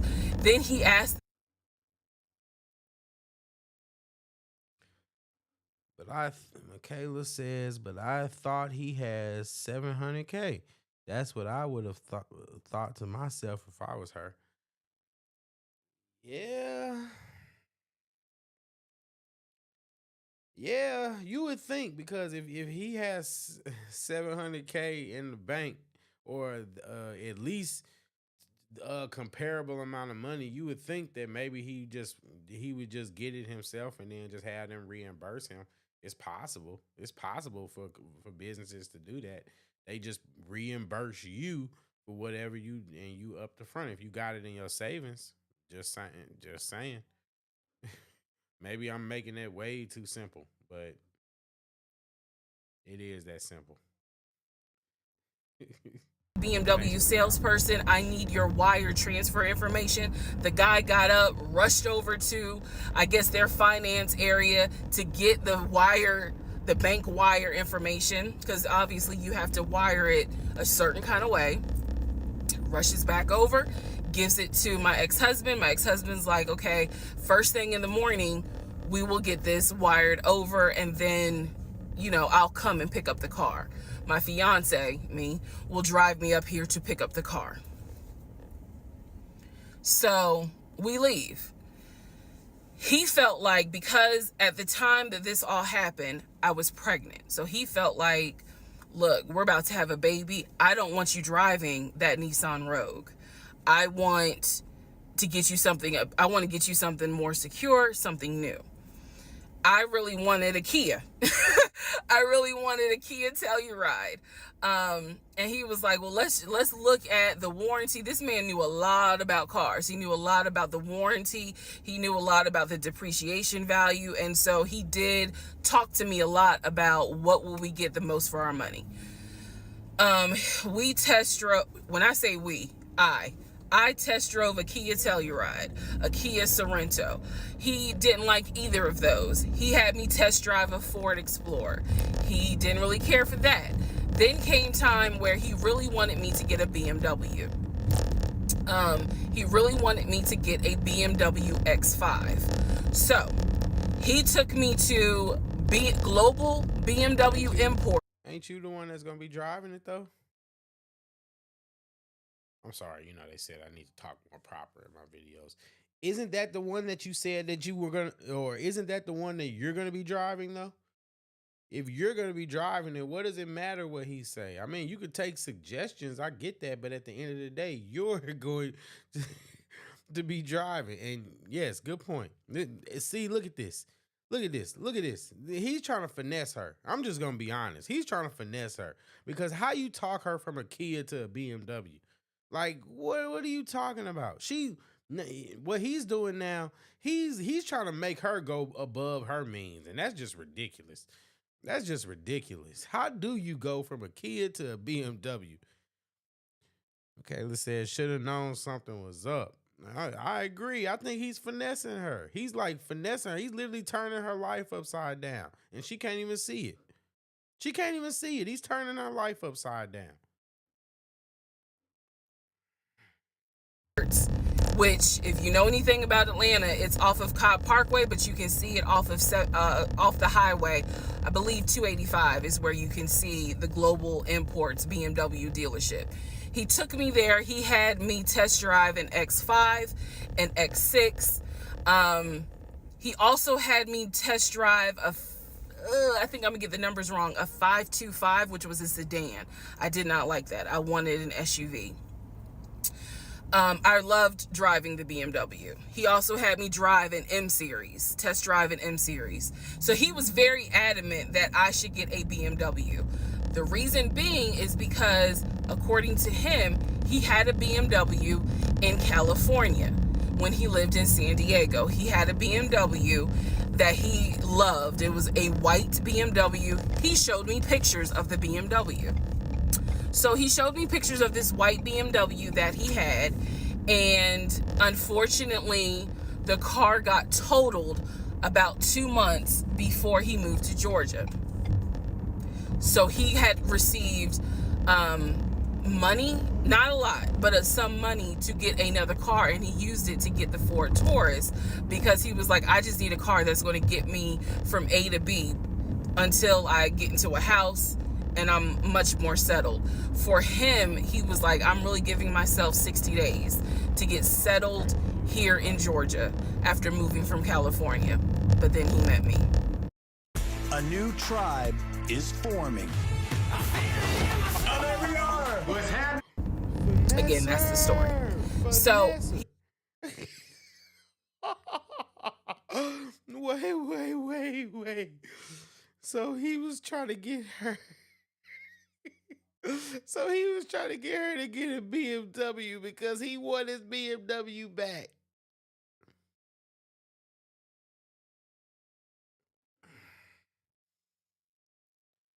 Oh, finesse, sir. He is a finesser. Oh my goodness gracious. Guess the Ford Taurus wasn't cutting it, huh? Got me test drive the BMW.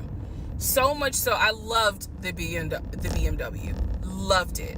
I wanted a dark blue BMW with cognac interior. I wanted an X5 and I wanted an M Series. So I can clearly tell y'all that's exactly the car I wanted. We were online looking for that particular car because not every dealership had it. I was okay with a black BMW if needed. But I really wanted dark blue and I really wanted that cognac colored interior. So he felt like, I want you to consider all of a sudden an Audi Q8. Let's just see how you like it. If you don't really like it, then we will go back to the BMW. I cannot tell you why he switched up. I can't. Because he really, but I can tell you he took me to it. I can tell you why he switched up, because he looked at a picture or he saw a picture or he seen somebody with an Audi and he was like, oh, well, that's the car I want to drive. I want to drive that. He want to drive your car, ma'am. That's his car. That's his car. Jesus Christ. You can't make this up. Like I said, he a pookie. He just a pookie with money. It's more than just Audi pookie. dealership Pookie in the mind. On Peachtree Industrial. He test drove an Audi and I test drove an Audi Q8. I loved the Q8. Loved it, loved it, loved it. But I was tired of test driving cars. By this point, I had test driven so many cars. Our weekends were spent either looking at a house or test driving cars. And I was picky, I will admit that. So he had me test drive the Q8. This man is turning her life upside down, and I don't even think she saw it coming. She didn't even see it coming. Liked it. I finally just told him, look, I'm good with either the BMW or the Audi, because I'm tired of test driving cars. He told my family he was buying me a new car because, keep in mind, let me let y'all know. He had met my family initially on Zoom because, again, we were locked down. He had met my family. He also had met my family in person because at this point, it was like, look, if you're not showing any symptoms, maybe we can do family dinner. And so we had. So he had met my family in person. And now we will go ahead and move towards part 10 of this series. Okay. This thing is 4 hours long, guys. If y'all really want me to go through this, I definitely will go through this. But if y'all have any comments or anything that y'all have seen, any content of mine that you've seen that you want my opinions on, or anything that you want my opinion on, please feel free to save me from this video. I need a break. But I'll keep going because, this is the plan. So just either or. But, if y'all would like to do something nice for your boys, please save me. I need a break. Part 10. Who the fuck did I marry? Okay, had to sneeze. All right, so at this point, I had test driven all these cars. Kias. Hell, he even had me test drive a Nissan Murano. But the main two were BMW and an Audi. He had told my grandfather he was getting me a car. He had told my aunt he was getting me a car. That he was going to, he was like, she's going to be my wife. I want her to be in something secure. So my family was really like, wow, wow. Who knew that he had this kind of money?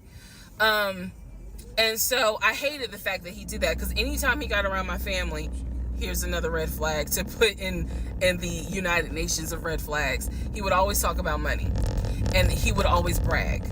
I never realized it in real time. I didn't realize it until I was out of the situation. He always bragged about the fact that he could fight, the fact that he had money, and the fact that he played football. Those are the three things he always bragged about. So he's a pookie. Back to the cars. Like I said, he's a mental pookie. He's a pookie in the mind. The worst kind. He's a mental pookie. It's a grump. she's demonstrated a lot of red flags. It's a lot of red flags. It's just the truth. She's done exactly what she said she was gonna do. She's showcasing a lot of red flags, but she has a lot of red flags too. And her red flags are just willful delusion. It's not something that you should ever be proud of. It's not something that you should be proud of. This is just insane. I told him, I was like, pick one between the BMW and the Audi, because you said you buying it. So pick one. So this man chose the Audi. So he takes me to the dealership.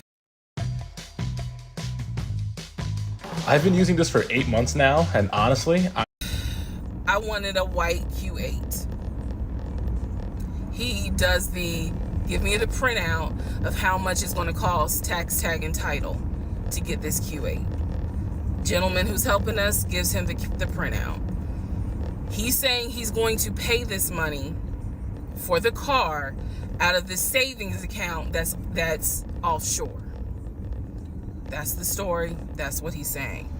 So he apparently is asking the guy, you know, is there a holding fee? Can I pay a holding fee to secure this car while I'm working to get the money transferred? Because obviously with COVID, it's going to take long for the banks to transfer the money.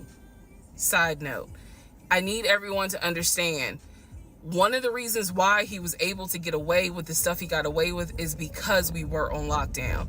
It's crazy because it's now 2024, but I don't know, do we all remember how it seemed like a lot of stuff stopped in 2020? Now, keep in mind, that's not an excuse I'm making because shit still got done.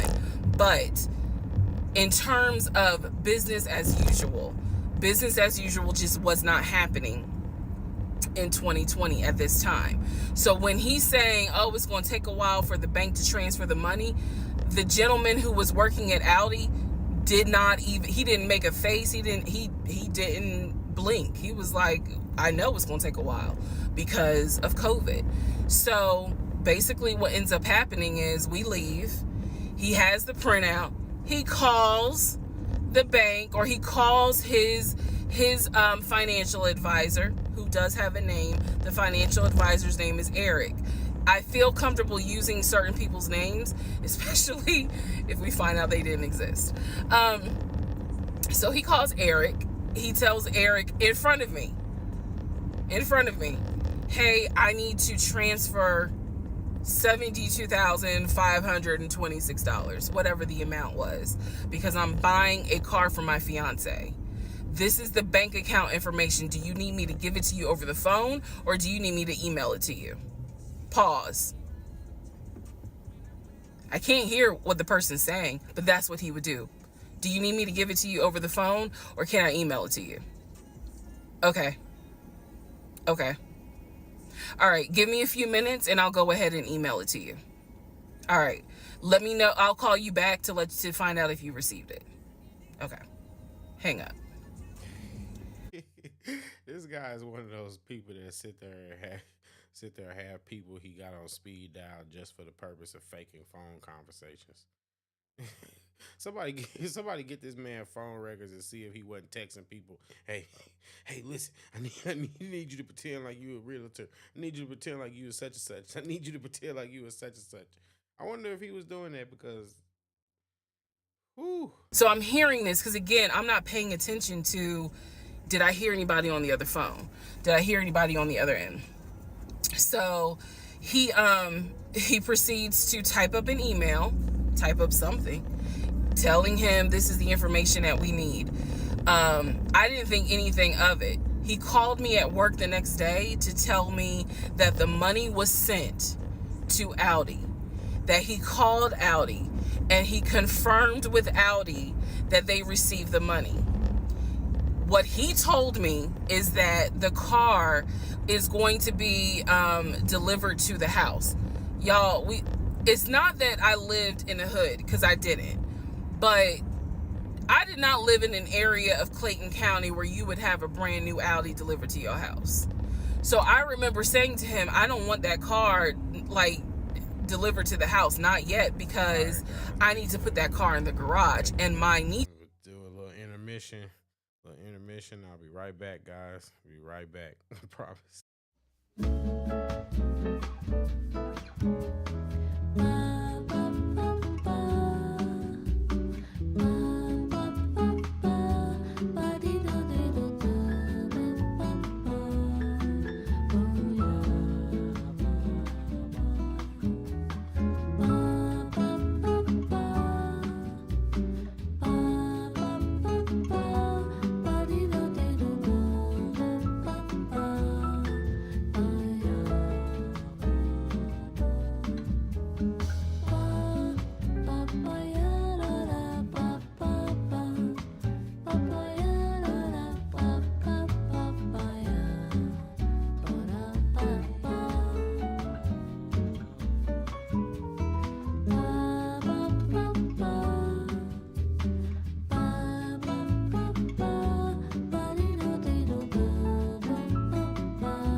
back. Sorry, I had to take a little mental break. This lady is a lot. So this story is a lot. I mean, it's not just her being a lot, but this story is a lot. It's finally taking off though. It's not as boring as parts 1 through 4. Parts 1 through 4 was just boring. This is like a movie almost. Whew. Nissan I only had a 1-car garage, so my Nissan was in the garage. So he said, okay, well, let me call them back and change the delivery date. Can you be home, or can you do a half day? So he's asking me, can you work a half day so that they can deliver the car and you will be home for it? I said, yes, that's fine. Because again, it's COVID. I'm working from home anyway. I only had to go in the office 2 days a week. So I'm at home the next day. He told me the car would be delivered between the hours of 1 and 3. Obviously, between 1 and 3, nothing happened. So 3 o'clock, I called him. He's at work. He sends me the voicemail. He calls me back. I said, it's 3 o'clock. No one ever came with the car. What's going on? And then I remember I was like, well, do I need to call Audi myself? Because I thought that you handled it. But if you didn't handle it, do I need to call them? And so whenever I would suggest I will handle it, he would get very, very defensive. Red flag number 472. So he was like, no, I will call Audi. Don't do anything. I'll call Audi. See, under normal circumstances, I would say that he would be in the right to want to handle it himself. But the problem is he's not handling it himself. And so at that point, it becomes on her to realize that he's full of it. And I don't know, maybe I'm missing something. Am I missing something, guys? But he's full of it. He's full of it. And if she knows this, then she's just as full of it, because this man is proving that he can't handle basic responsibilities outside of just paying bills. But he can't actually handle the responsibilities. Let's see. Well, most men do not like when you take over, but I can see her side in this particular situation. And I feel the same way. Like in a normal circumstance, yeah, I could understand. Like, under normal circumstances, I could understand why somebody would literally have a problem with that. Because, like, let me be a man. I'm a firm believer in that. I believe that women should let men be men, and if the man falls short, then judge him accordingly. But you need to allow him the room to succeed or to fail. And that's just what I believe, But if he's proving that he can't, at what point do you not accept that you just getting what you get if you choose to overlook it? I'm not saying whether she should choose to overlook it. Maybe everything else about him was so perfect. But if that's not the case, then why are we here? If that's the case, why are we here? No, you're not missing anything. This really is a movie. It really is. I really is. I feel like I'm watching an episode of really. I should have kept this title. Why Did I Get Married? Because this is literally like an episode of Why Did I Get Married? And you can't make this up. And find out what's going on. Okay, so I'm at home chilling, cooking dinner, normal night. He calls me back and says, yeah, the car was stuck on the truck in Spartanburg, because apparently that's where their deliveries come from. So when he told me this, I was in the kitchen laughing, because by this point, I will be honest, and I told y'all I'll be honest even when it makes me look bad.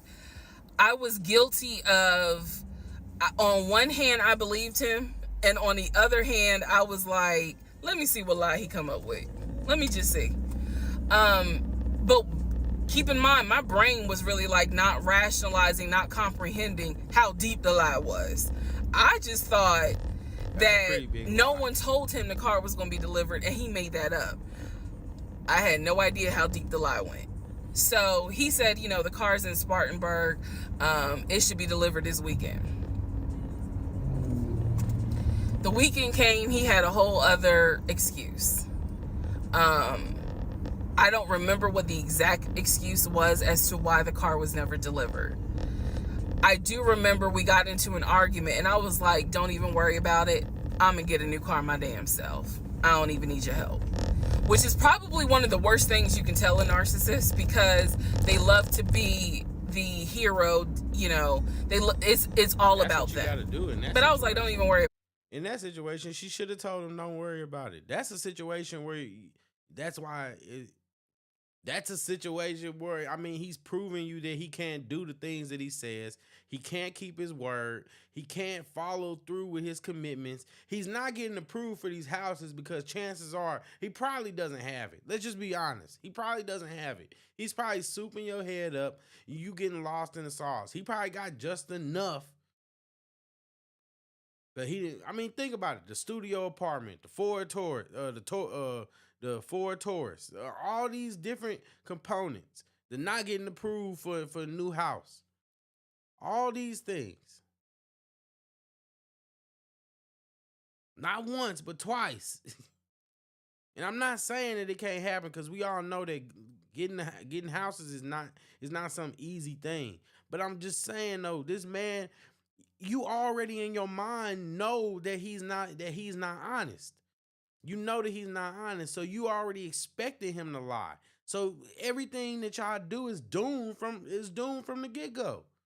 Again, let me know if I'm off. If I'm off, let me know. I'm open to being wrong. But it just seems like just the very fact that she expects him to lie, that's telling enough that it's just not a good situation. Why is she allowing this, or why did she allow this situation to progress to this point? That's what I'm curious about. How did we get here?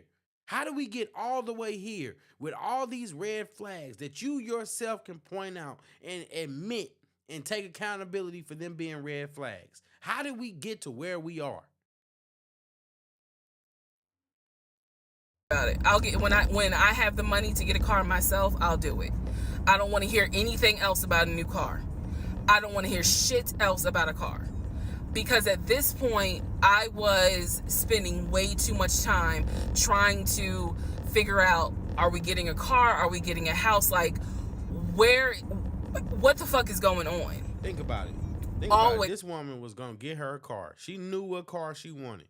He came in, changed the whole plan, took her through a whole list of different cars, and then he done dictated what brand of car she's gonna get. He done took her from a Kia to a BMW to an Audi. And Audi, like I said, he's finessing her. He finessed her. And couldn't even follow through with it.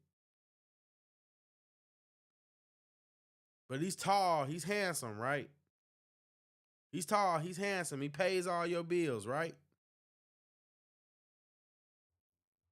There was an excuse. So when I told him I don't want to hear anything else about a car, and I am not going to a dealership to test drive another car, that ended that whole discussion right there. So this is where I'm going to interject what I believe was happening. I believe that my ex-husband is the type of person, he gets off, nut. He gets off on you being excited about something that he knows you will never get. So I believe that he enjoyed going to car dealerships. He enjoyed watching me test drive a car and get excited about it, knowing I was not going to get it. It is the level of cruelty. And again, I'm telling y'all stuff that I found out way later on. It is the level of cruelty that I still cannot comprehend. So the whole issue about the BMW and the Audi, I think he just Let me know in the comment section, you guys, if you've seen this already. Does it get worse?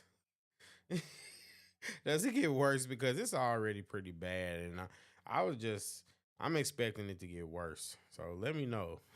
Always seeing me get excited and then pull it away. Part 11 coming up. There are those who factor, and those who... All right, part 11. So for this part, I'm just going to give you some backstory on the family. Pause all the stuff about the house, pause the stuff about the car. This is backstory on his family, my ex-husband's family. All right, follow me. My ex-husband's parents, mom and dad, are both deceased. Mom passed away from cancer. Dad passed away shortly after her. I'm not sure what he passed away from. So he has a number of siblings. He has two, with his parents, he has two brothers. One is older, lives in Philly. One is younger by 2 years, lives in Nashville. He has two sisters. One, Shantae, is older, lives in Douglasville with her husband and two kids, a boy and a girl. Younger sister, Kim, is the baby, lives in Augusta with her husband, worked at, I think he told me, Procter & Gamble. That was the story. He had two half brothers that were through his dad. One brother lived in Baltimore. The other brother lived in Augusta. The brother that lived in Augusta, I have physically met in person, shook hands, hugged, all that. The brother that lived in Baltimore, I have FaceTimed with, talked to him. The brother that lived in Philly, the older brother that he looked up to, I have never talked to him on the phone. I would always talk to him through my ex-husband. So the conversation would be like, hey babe, brother so-and-so said hey. He didn't call him brother so-and-so. We'll call him John. John said hey. Hey John. I would be in the bathroom doing my hair, brushing my teeth. Hey John. And he would be like, did you hear? He said, how you doing? I was like, I'm good. How's he doing? Because that's just me. And so he would relay back and forth. He talked to John every day from starting around July after the grandmother passed away. He would talk to John every morning. We both would be getting ready for work and he would be on the phone with John. They would be talking for 30, 40 minutes, talking about football, talking about other siblings. They would be talking about cars. It was really like not a big deal. They would talk about the brother in Baltimore. They would talk about the brother in Augusta. And then they would reminisce. This is the conversations I could hear. Let me explain.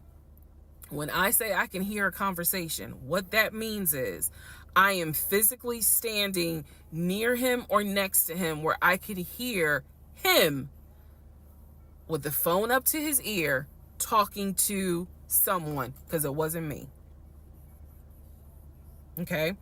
I may not hear the other person because the phone call may not be on speakerphone. But what I hear is, for example, I hear, hey man, what y'all doing? Oh, for real? Y'all barbecuing this weekend? What y'all making? Oh, that's what's up. Nah, I think me and her are gonna stay in this weekend because, you know, these numbers is looking crazy with COVID. Yeah, she over here. She's sitting right here. She watched the TV. Okay, hold on. John said, hey. Hey, John.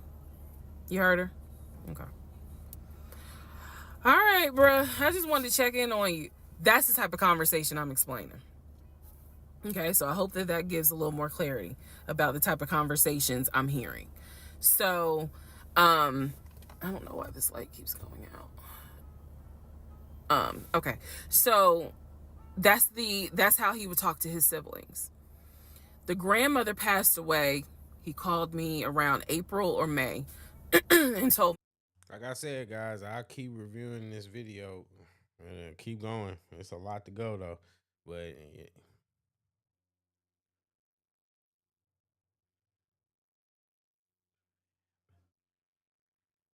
don't want to spoil it, but in the end, she tells it all and what was really happening. Oh boy. So it's worth so it is worth watching the whole 4 hours, huh? Okay. Oh, 5 hours. Okay. Okay. Yeah, because this is interesting. I feel like there's a lot more going on to this story. It gotta be something else going on. I'm just ready for it. This is wild. It's wild. And I'm gonna keep reviewing it too. But also, if y'all got any questions, like I said, about any other content that I make, any other opinions, perspectives on anything, feel free to share 'em. You know, we can talk about it. I might even drop the link if y'all want, if y'all want it to come up. But other than that, I mean, I'll go ahead and get back to the video. Like I said, if you got anything else, I'm big on Black culture is trash. So if you got any opinions on that, let me know. I can talk about why I think it is, and I can clarify my perspective. Because I know that it's a polarizing statement, and I know that it sounds a lot worse. But when I really explain it, most people can really understand it. So, and the ones that don't, it's not for them to understand. So. Back to the video. That his grandmother passed away. His grandmother, on his dad's side, had died suddenly from COVID. She had symptoms. She went to bed and did not wake up. He was distraught. He was crying. He wasn't eating. He was just sitting there. By the way, I just want to say thanks, Michaela. When y'all comment on here, y'all really make these streams go by so much easier, and so I appreciate it. Real talk, like seriously, I really appreciate it. Listening to music, not watching TV, just sad, because he was like, my grandmother was always my support system. So from what I saw, it really bothered him. I did not think anything of it. I'm one of those people, if you tell me somebody in your family passed away, I'm gonna believe you, because I don't play about death. And I guess I expect other people don't either. However, that is not the same for everyone else, but we'll get there. So, family, he had his sister, Shantae, who lived in Douglasville. Like I said, she was married with 2 kids. Apparently she was a nurse. So when I had my miscarriage, that was a sister that he was like, my sister will take you to the hospital. Like, that's what family does. Okay. I had never met Shantae.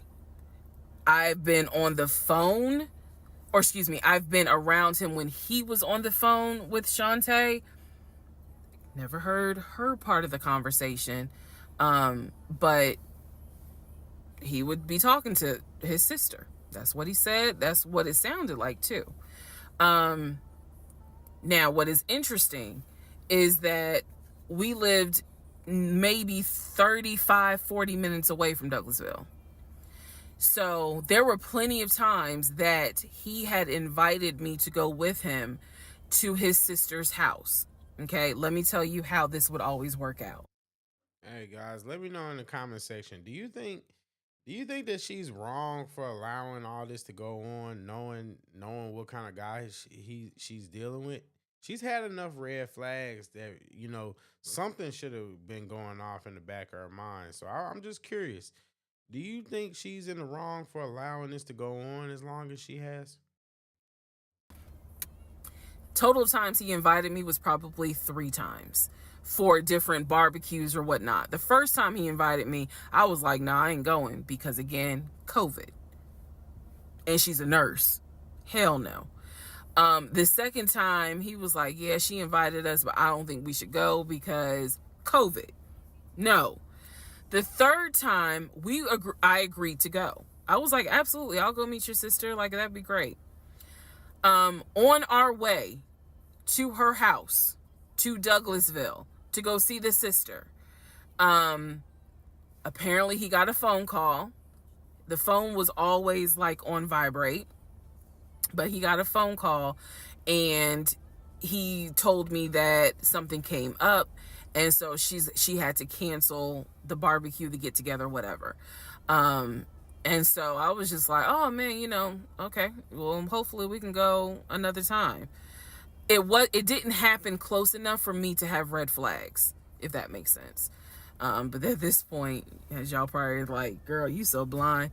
But again, I didn't think anything of it, because it's like, okay, it fell through. We'll reschedule. And so we just went out to eat, and then he talked to another brother, the brother from Augusta that he would have on speakerphone. So it was like, I didn't think anything of it. I really didn't. Man, and the more I talk about it, the more I realize, like, I'm not a dumb person, but it just never.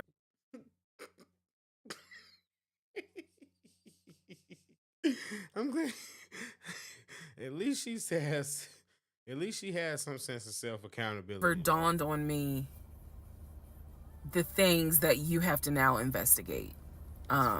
It didn't dawn on me, but nevertheless, that is the backstory for. Just like Michaela said, if she did a background check on that man, maybe she would have found out a lot of this stuff and saved herself a lot of this trouble, heartache, and time invested. This is insane.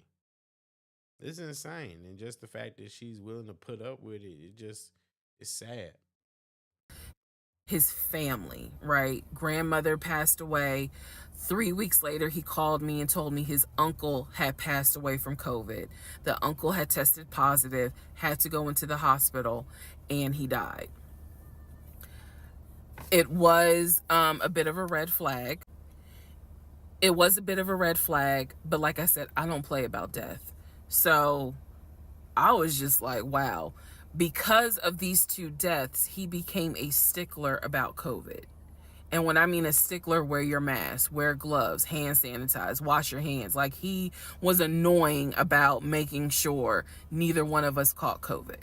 So now I'm going to give you the backstory in regards to what I was told with the ex. Well, hey, neighbor, another Wayfair day? You know it. New couch in just 2 days. Wife. Okay, I know I look rough, but it's okay. It's okay. Anyway, so this is part 12 of Who the Fuck Did I Marry? So this is the backstory on what I was told for the ex-wife. This is important. Pay attention. All right. This is 2020. So this is what I was told in 2020. I was told that he and his ex-wife used to be friends. Then they started dating and subsequently got married. They got married in California. He had bought a house with the money that he made from arena football. They had apparently had gotten married on the downward of.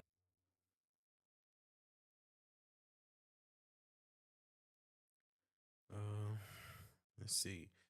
When you first watched it, I agree with you. I didn't understand why she continued to go through all of this, but she did explain her thought process and why she operated the way she did in the end. Okay. Yeah, well, I mean, she's been doing a pretty good job of laying out her case. So, I mean, honestly, and I guess I also understand a bit of will for ignorance. Sometimes we all have moments where we just choose to just be delusional. So I mean, I'm not judging her. I hope it's not coming across as that. It's just,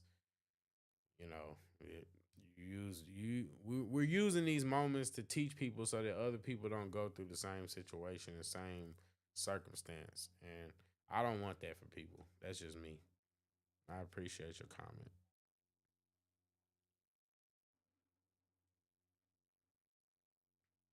The arena football career. Had a nice house. He showed me a picture. I appreciate y'all for rocking out with me. I know my live streams be kind of rough sometimes, so but I appreciate y'all for watching. I'm still kind of getting used to this part. The house, showed me pictures inside the house. Remember that? Showed me pictures inside the house. It was a really nice home in San Diego. And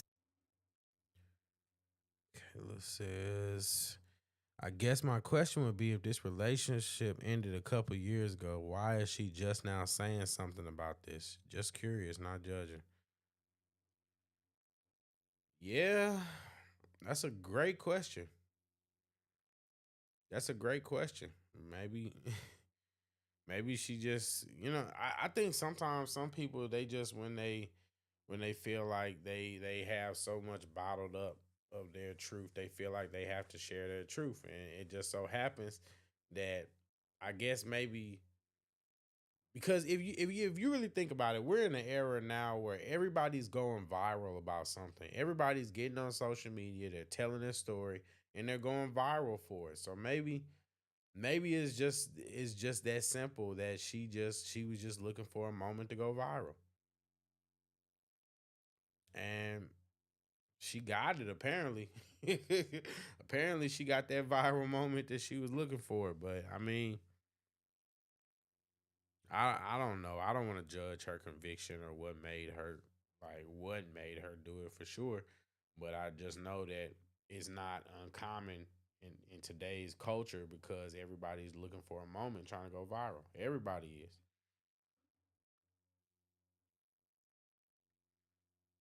I don't know. I don't know. What do you like? You think I'm you think I'm somewhere in the in the right ballpark? Because we definitely are in an era of where people are fixated on going viral. So I mean, do you think maybe that could be a potential reason why?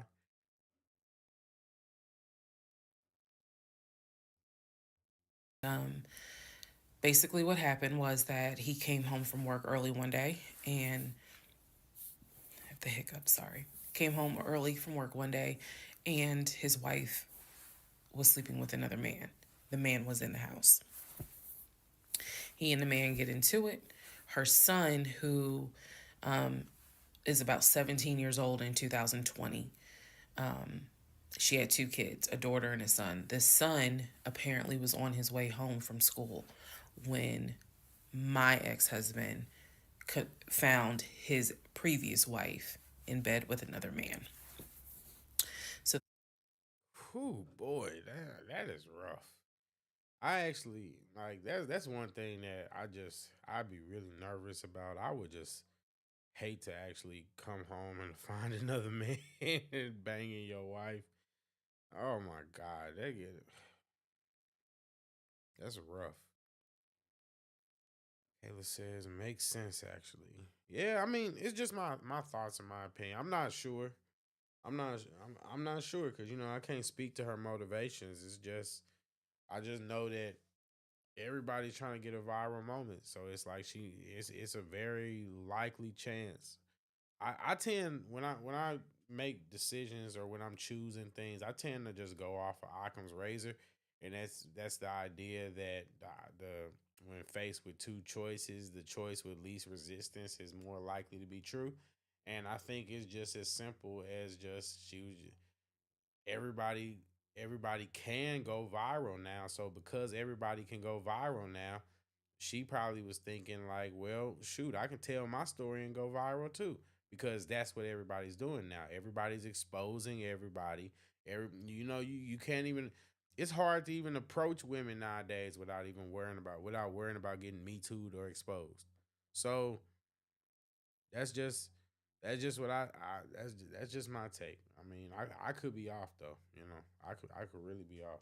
the story goes that he and the guy fought. He kicked the guy out. He kicked his ex-wife out, but told her the kids could stay. The kids are not biologically his. Those are his stepkids. She was like, you must be kidding. Like, I'm not leaving my kids here. The kids are old enough to where they were like, we don't want to go because you fucked up. We don't want to leave. So apparently she leaves. The kids stay with him for a few weeks. And then she gets her own place. The kids move in with their mom. He files for divorce in California. He files for divorce in California, and it was an ugly divorce. She was asking for spousal support, all kinds of stuff. And then it turned into, you know, I'll help you with the kids, not child support, but just I will give you some money for the kids, because apparently he was very close to the kids and he wanted to keep a relationship with the kids. Their biological fathers, apparently there were two fathers, their biological fathers were not in the picture. So the divorce starts out contested and ugly, eventually becomes amicable. Eventually they become cordial with each other. So my ex-husband moved. This is all before he ever met me. So I'm telling you the story of what I was told in 2020. So eventually, about 2 years later, is when his job approached him about an opportunity to transfer to Georgia. And so he took it. New beginning, fresh start. He has family in Georgia. He took it. He told me this story pretty much the second or third conversation we had. So it was always from the beginning that she had cheated. He caught her, and he had filed for divorce, but he was still close to the kids. They still had a great relationship. I've heard him on the phone with the kids, you know, just encouraging them, helping the 17-year-old like with homework. The kids really apparently wanted to. Are any of y'all keeping up with this Nathan Wade and Fannie Willis trial? What are y'all thoughts about that? I know it's a little off topic, but it's really not when you think about it. Because a lot of things that she's saying, I'm just hearing a lot of parallels to that situation. And so I'm wondering, what do you guys think about that? The Nathan Wade and Fannie Willis situation. Let me know.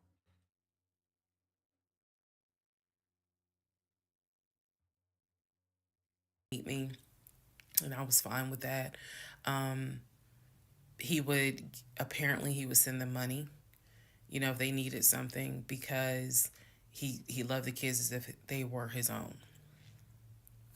I'm telling you the story as I was told it in 2020.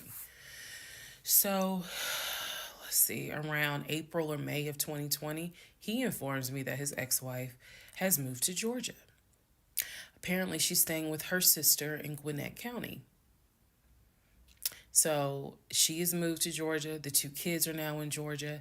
And so when he tells me all this, I'm like, so what's that supposed to mean?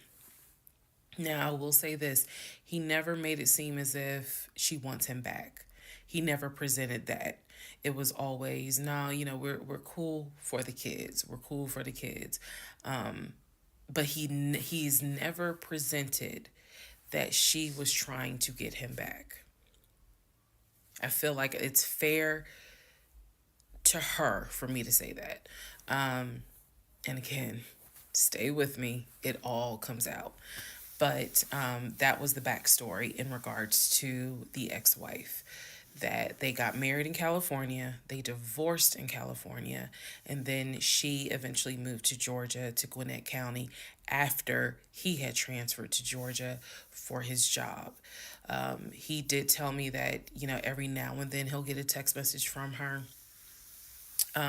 He told me that he, you know, told her when I was pregnant. He felt like she needed to hear that from him instead of hearing it from the kids. And we got into a bit of an argument about that. But, honey, in the big scheme of things, anyway. So we got into an argument about that. I felt like that's none of her business. But that's the overall backstory of her. So remember, because there will be a quiz, but just remember, he met her in California, married her in California, divorced her in California. She moved to Georgia, to Gwinnett County, after he moved to Georgia. Are we clear? Okay. Part 13 of Who the Fuck Did I Marry? Whew. It's a lot, guys.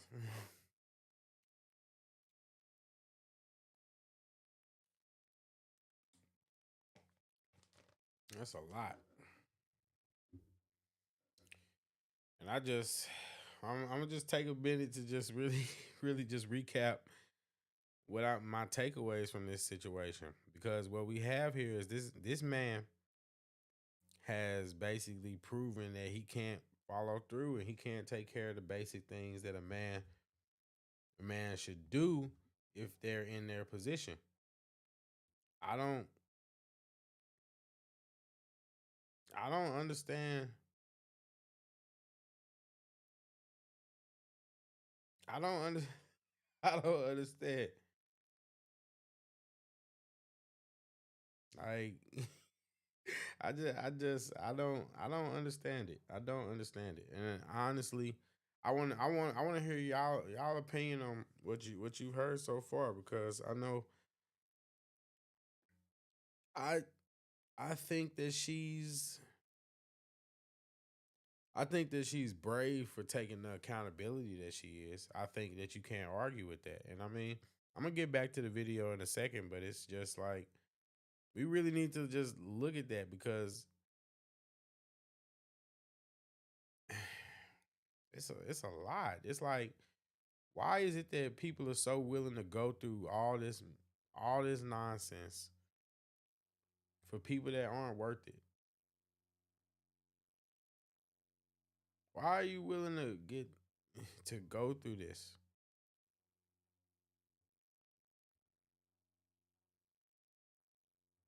It just doesn't make sense to me. Why are you willing to endure all of this? All of this. All of this problem. This man has turned her life upside down. He's turned her life upside down. And quite frankly, it's exhausting. And I think might just have to might just end it right there. Mary. But I don't know. Let me know. Do you guys want to keep going, or do you want me to break this up into pieces? I'm gonna leave this up to you guys. I can keep going with the video. We could talk about anything else you want to talk about. We could talk about Fannie and Nathan Wade. We could talk about Donald Trump and the election. Okay. Michaela says a lot of it has to, Michaela, just don't know. You my hero right now. A lot of it, I think, has to do with people just wanting to have something to say, have someone to say they have someone. And I agree with that.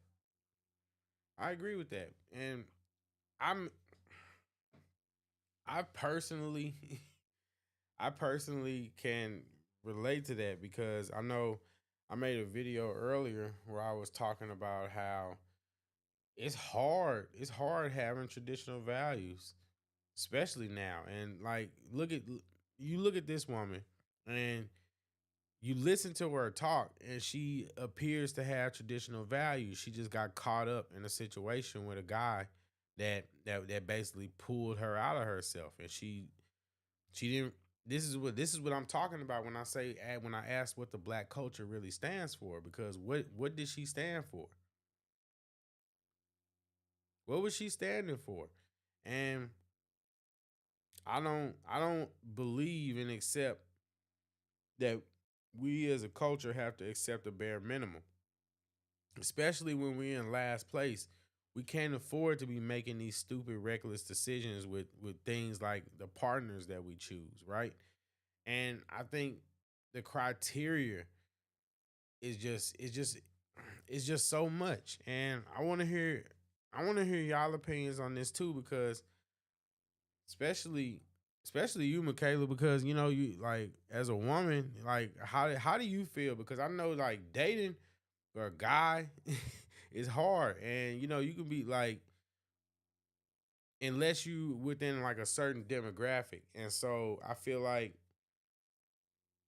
a lot of people are doing exactly what you're saying. They're just dealing with people just to say that they have someone. They don't care. They're not looking at how that person can benefit them, or how they could build a legacy, or what they can do with that person, how that person could be an asset to your life. They're not thinking about that. They're thinking about whether that person can be in a good, whether that person can give them a good time or not, whether that person can fit into their archetype of what they believe their ideal partner should be.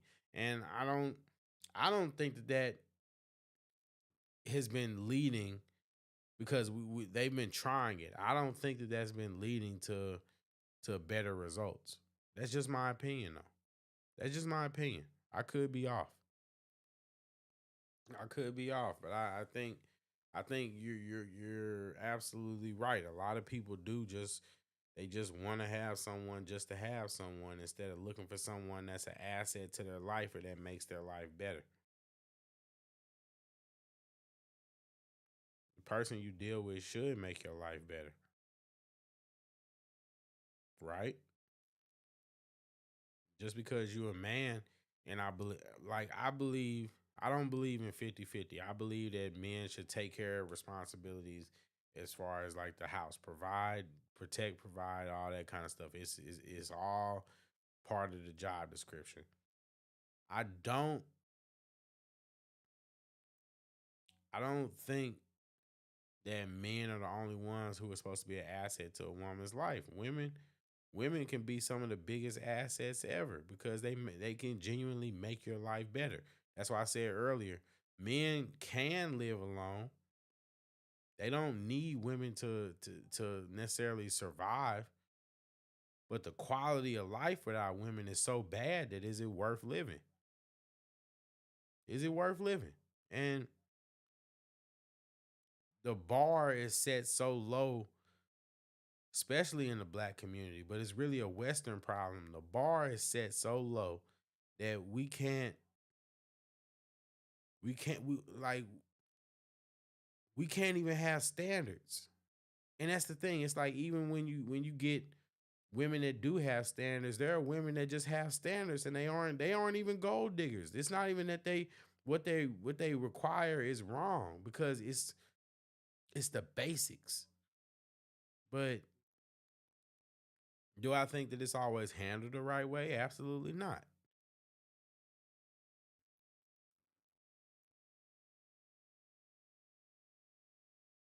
Mm. Kayla says most men and women, not all, but most right now in society are not looking for the correct characteristics in a person. Like morals matter. And we can see this man didn't have any with the lies. I agree. I agree. Morals absolutely matter.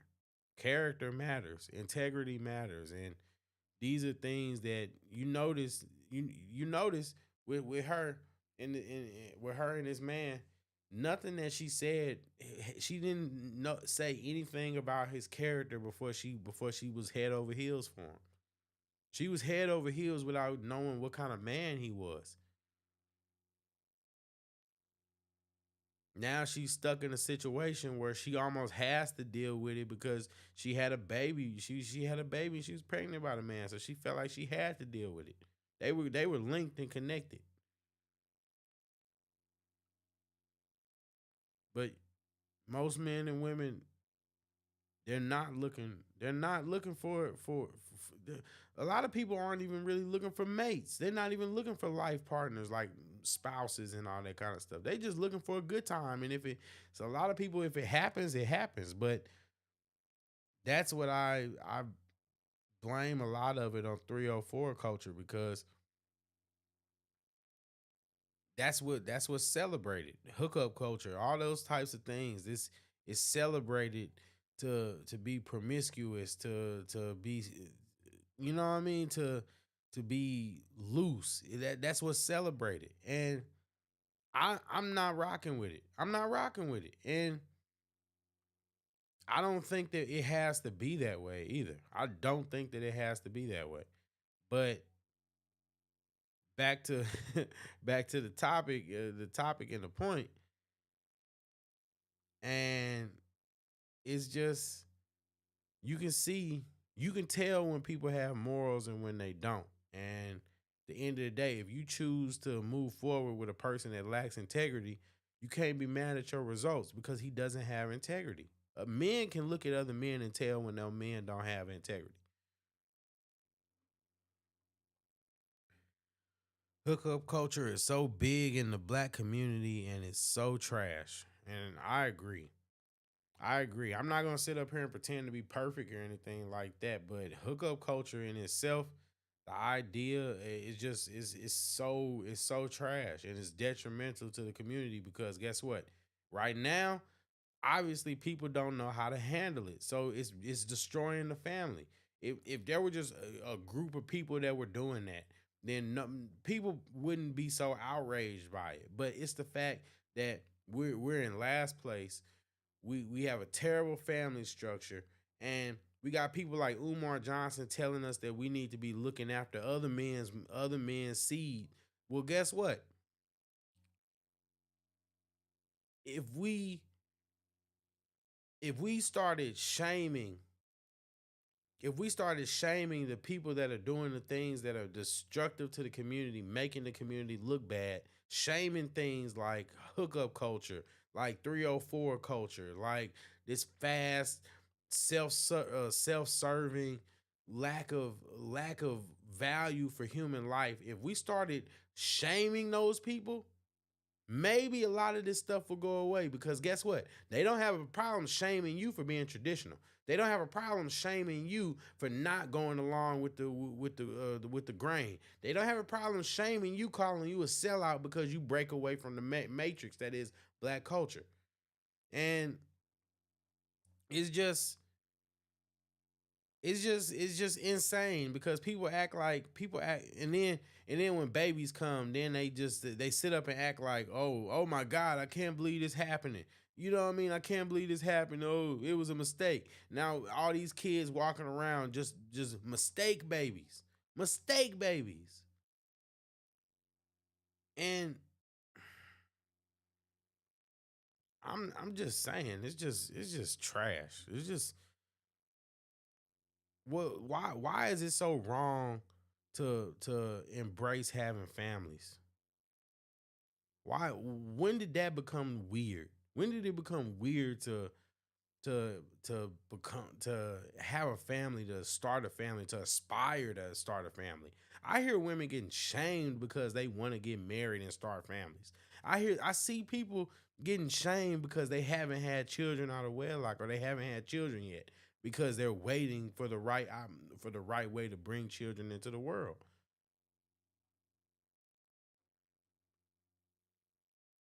Sorry, I was ranting a bit. Michaela says, what's casual about having a baby? What's casual about possibly STD, HIV? What's casual about a soul tie? Like, I want to know. And I think that that's a good question. That's a good question because that's one of the reasons why I'm personally finding dating so hard is because even you notice that with a lot of women nowadays, they don't value the things that they used to value the way that they used to value them. And things like soul ties and all that kind of stuff, people don't care about that. People don't care about that.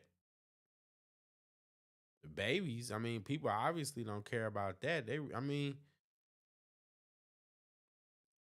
But to answer your question in a nutshell, there's nothing casual about it. It's just people just have trash values and they don't value human life. You know, that's just the truth of the matter. They put themselves in reckless situations, and it's really sad. It's really sad. I don't get it. I don't get it. But I think you're right though because all people don't think about those things. Soul ties matter. Look. This woman is a perfect example. This woman is a perfect example. She claimed to be living a Christian life, and she let her attraction get her caught up with this man, shacking up with him, about to have his baby. The man can't even propose to her right. But Kayla, I want to know. I got a question for you. What would you do if a man just sit there and just put a ring on the table and said, "So you gonna be my wife or what?" How would you handle that?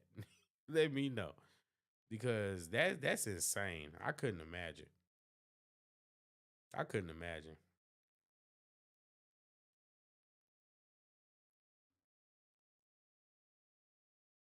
Ooh.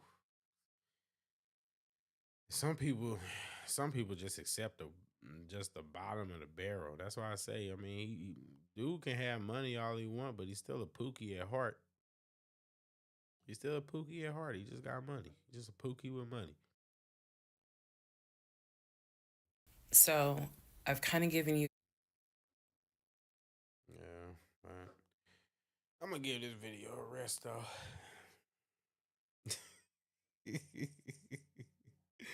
Yes, you're right. There is nothing casual about any of that. And yeah, I would hope not. I would hope. I would hope not. Bye. Tell them bye. I'm sorry. Like I'm not. I hold everybody accountable, and part of that, like, dude is a dirtbag. He's a dirtbag. Just sit there and just get the ring. So what if it's the ring you wanted? Like, put some effort into a proposal. You should only want to do it once. You should only want to do it. Like, I get it that he was already married and all that kind of stuff, but why? Like, explain to me. Like, I need to know. Why do women accept the bottom of the barrel from these losers? Because that's what it is. They're losers. They don't even care about them. Why do they accept that? I could understand if he was genuine, but the man is a liar. The man, he sit there, you sit there and you look at it and it's just like, wow, how much are you willing to take? It's just sometimes I just sit there and I just look at these women go through these situations and I'm like, how much are you willing to take? Why do you think that you deserve to put up with that? Why do you think that you deserve to put up with that? And as a man, I feel uncomfortable because it's like I can't save you from yourself. Can't save you from yourself. But like sometimes I just sit there and just look and it literally grieves my soul. It grieves me because it's like you don't even deserve that, but you think you do. So that's what you're gonna get. And I hate to say it, but it's the truth. Shout out to Michaela for saving the stream. Most women, not all, just want to say they are married and are provided for and don't care what they have to go through to get it. All for Instagram likes. That's facts. That's facts. Like, I don't think that any relationship is going to be perfect, but I think that integrity is definitely something that shouldn't be negotiated upon. And this man clearly doesn't have integrity because he can't even be honest about his inability to provide.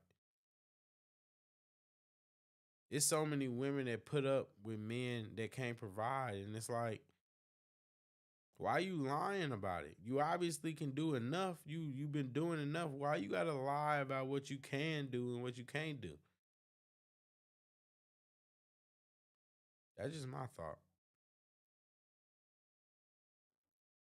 That's just my thought. Because at the end of the day, when to have as much money as he is, how in the world do you have more money than what they asking for available and they're denying you? Something's not right. Something's not right. And at the end of the day,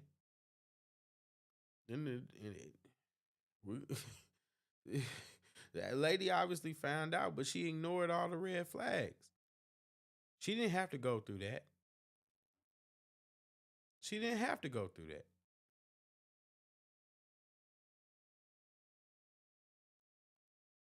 And it's sad.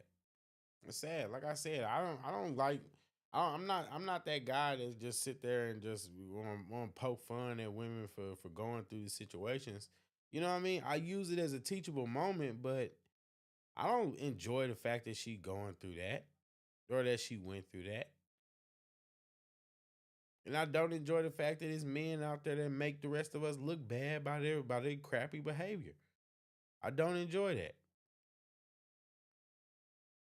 I don't.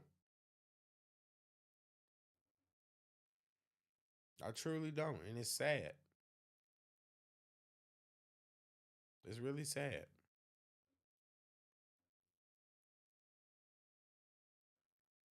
Kayla says insecurity. You're gonna have to you might have to remind me what part what part that was for. I kind of went on like a little soapbox, so you know. But I I just don't get it. I don't get it. And it's kind of like I'm in a position where it's like, am I really stuck being that guy that just wants more for women than they want for themselves? And then we wonder why there's a gender war, why things are so difficult. There doesn't have to be a gender war, but the problem is it's so hard for men and women to communicate. And part of the reason that it's so hard for us to communicate is because a lot of men, good men, in fact, are getting blamed for the actions of the bad men. And the reason why the bad men are able to get around and do the things that they can do is because women are allowing them to, because those are who women are picking. That's who they're picking. And all women aren't like that. And there are a lot of women that got good men. There are a lot of single women that are good women. It doesn't mean that. It just means that it's hard for us people that aren't with all the rah-rah BS. And that's just the truth of the matter. I'm not perfect, but guess what? I'm not no Pookie. I'm not a Pookie. So it's at the yeah. Whew. She definitely opened the doors though for more people to tell their relationship stories in 50 parts on TikTok. Yeah, but do you think they're gonna make as much money as she did though? I don't know about that. They said she got that bag. For real. They said she got that bag, but I definitely think that she's opened the door. It's gonna be a lot more people telling their story. I already seen people talking about, oh yeah, it's my turn. So I don't know. I just think that she has I kind of I like to reserve my final opinion until I've completed something. It's just 4 hours, guys. 4 hours is that's so much. It's just so much. But I feel like it's gonna keep getting better because it's basically like a movie. It's basically like a movie. At the end of the day, it's a movie, and you know, I don't, I don't understand. I don't understand it, but I believe that I will be made to understand it by the end of it. And there's something going on with this guy, and I can't put my finger on it, but I'm sure that there is something going on with this guy. But on that note, I'm not gonna belabor the point with you guys. So I mean, I'll stick around though. I'll stick around if y'all want me to, for sure. But other than that, I'm probably about to end it because it's been a long day. But I might be back later. I might do the stream tomorrow. So I'm gonna see you guys later, and I appreciate you for watching. Michaela got the last comment. You know, she's a stream superstar. It's long. I listen to it while working and running errands. You almost got to, but to be honest, I just didn't want to do that because I wanted to like enjoy it with y'all. So that's the truth of the matter. I could have, skipped through this, but I just wanted to. I wanted to like enjoy it with y'all and actually let y'all get my live reaction, But it's so much to really wrap your mind around. And no, thank you. I appreciate you because you like I said, when you guys comment, it really does help make this a lot easier, especially when you by yourself. Not it's one thing to watch people do streams, but You know, when you get up here and you got to do it yourself, it's a lot harder to sit around and talk for like a couple hours. But I appreciate y'all for walking walking it out with me. I genuinely appreciate it, and you know, y'all make this so dope and worth it. I love y'all to death. And on that note, I'm gonna go ahead and end it. So yeah, I hope y'all have a good night. I might be back later, might not. But I'll let you guys go right now. Thanks for watching.